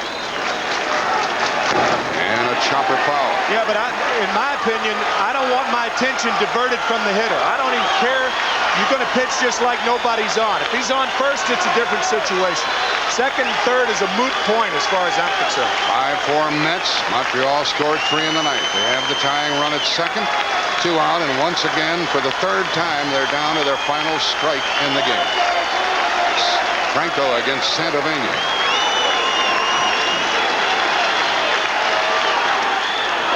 Off the glove of the catcher, Lyons. It's been a good game here at Shea Stadium. Franco trying to save it for Frank Viola.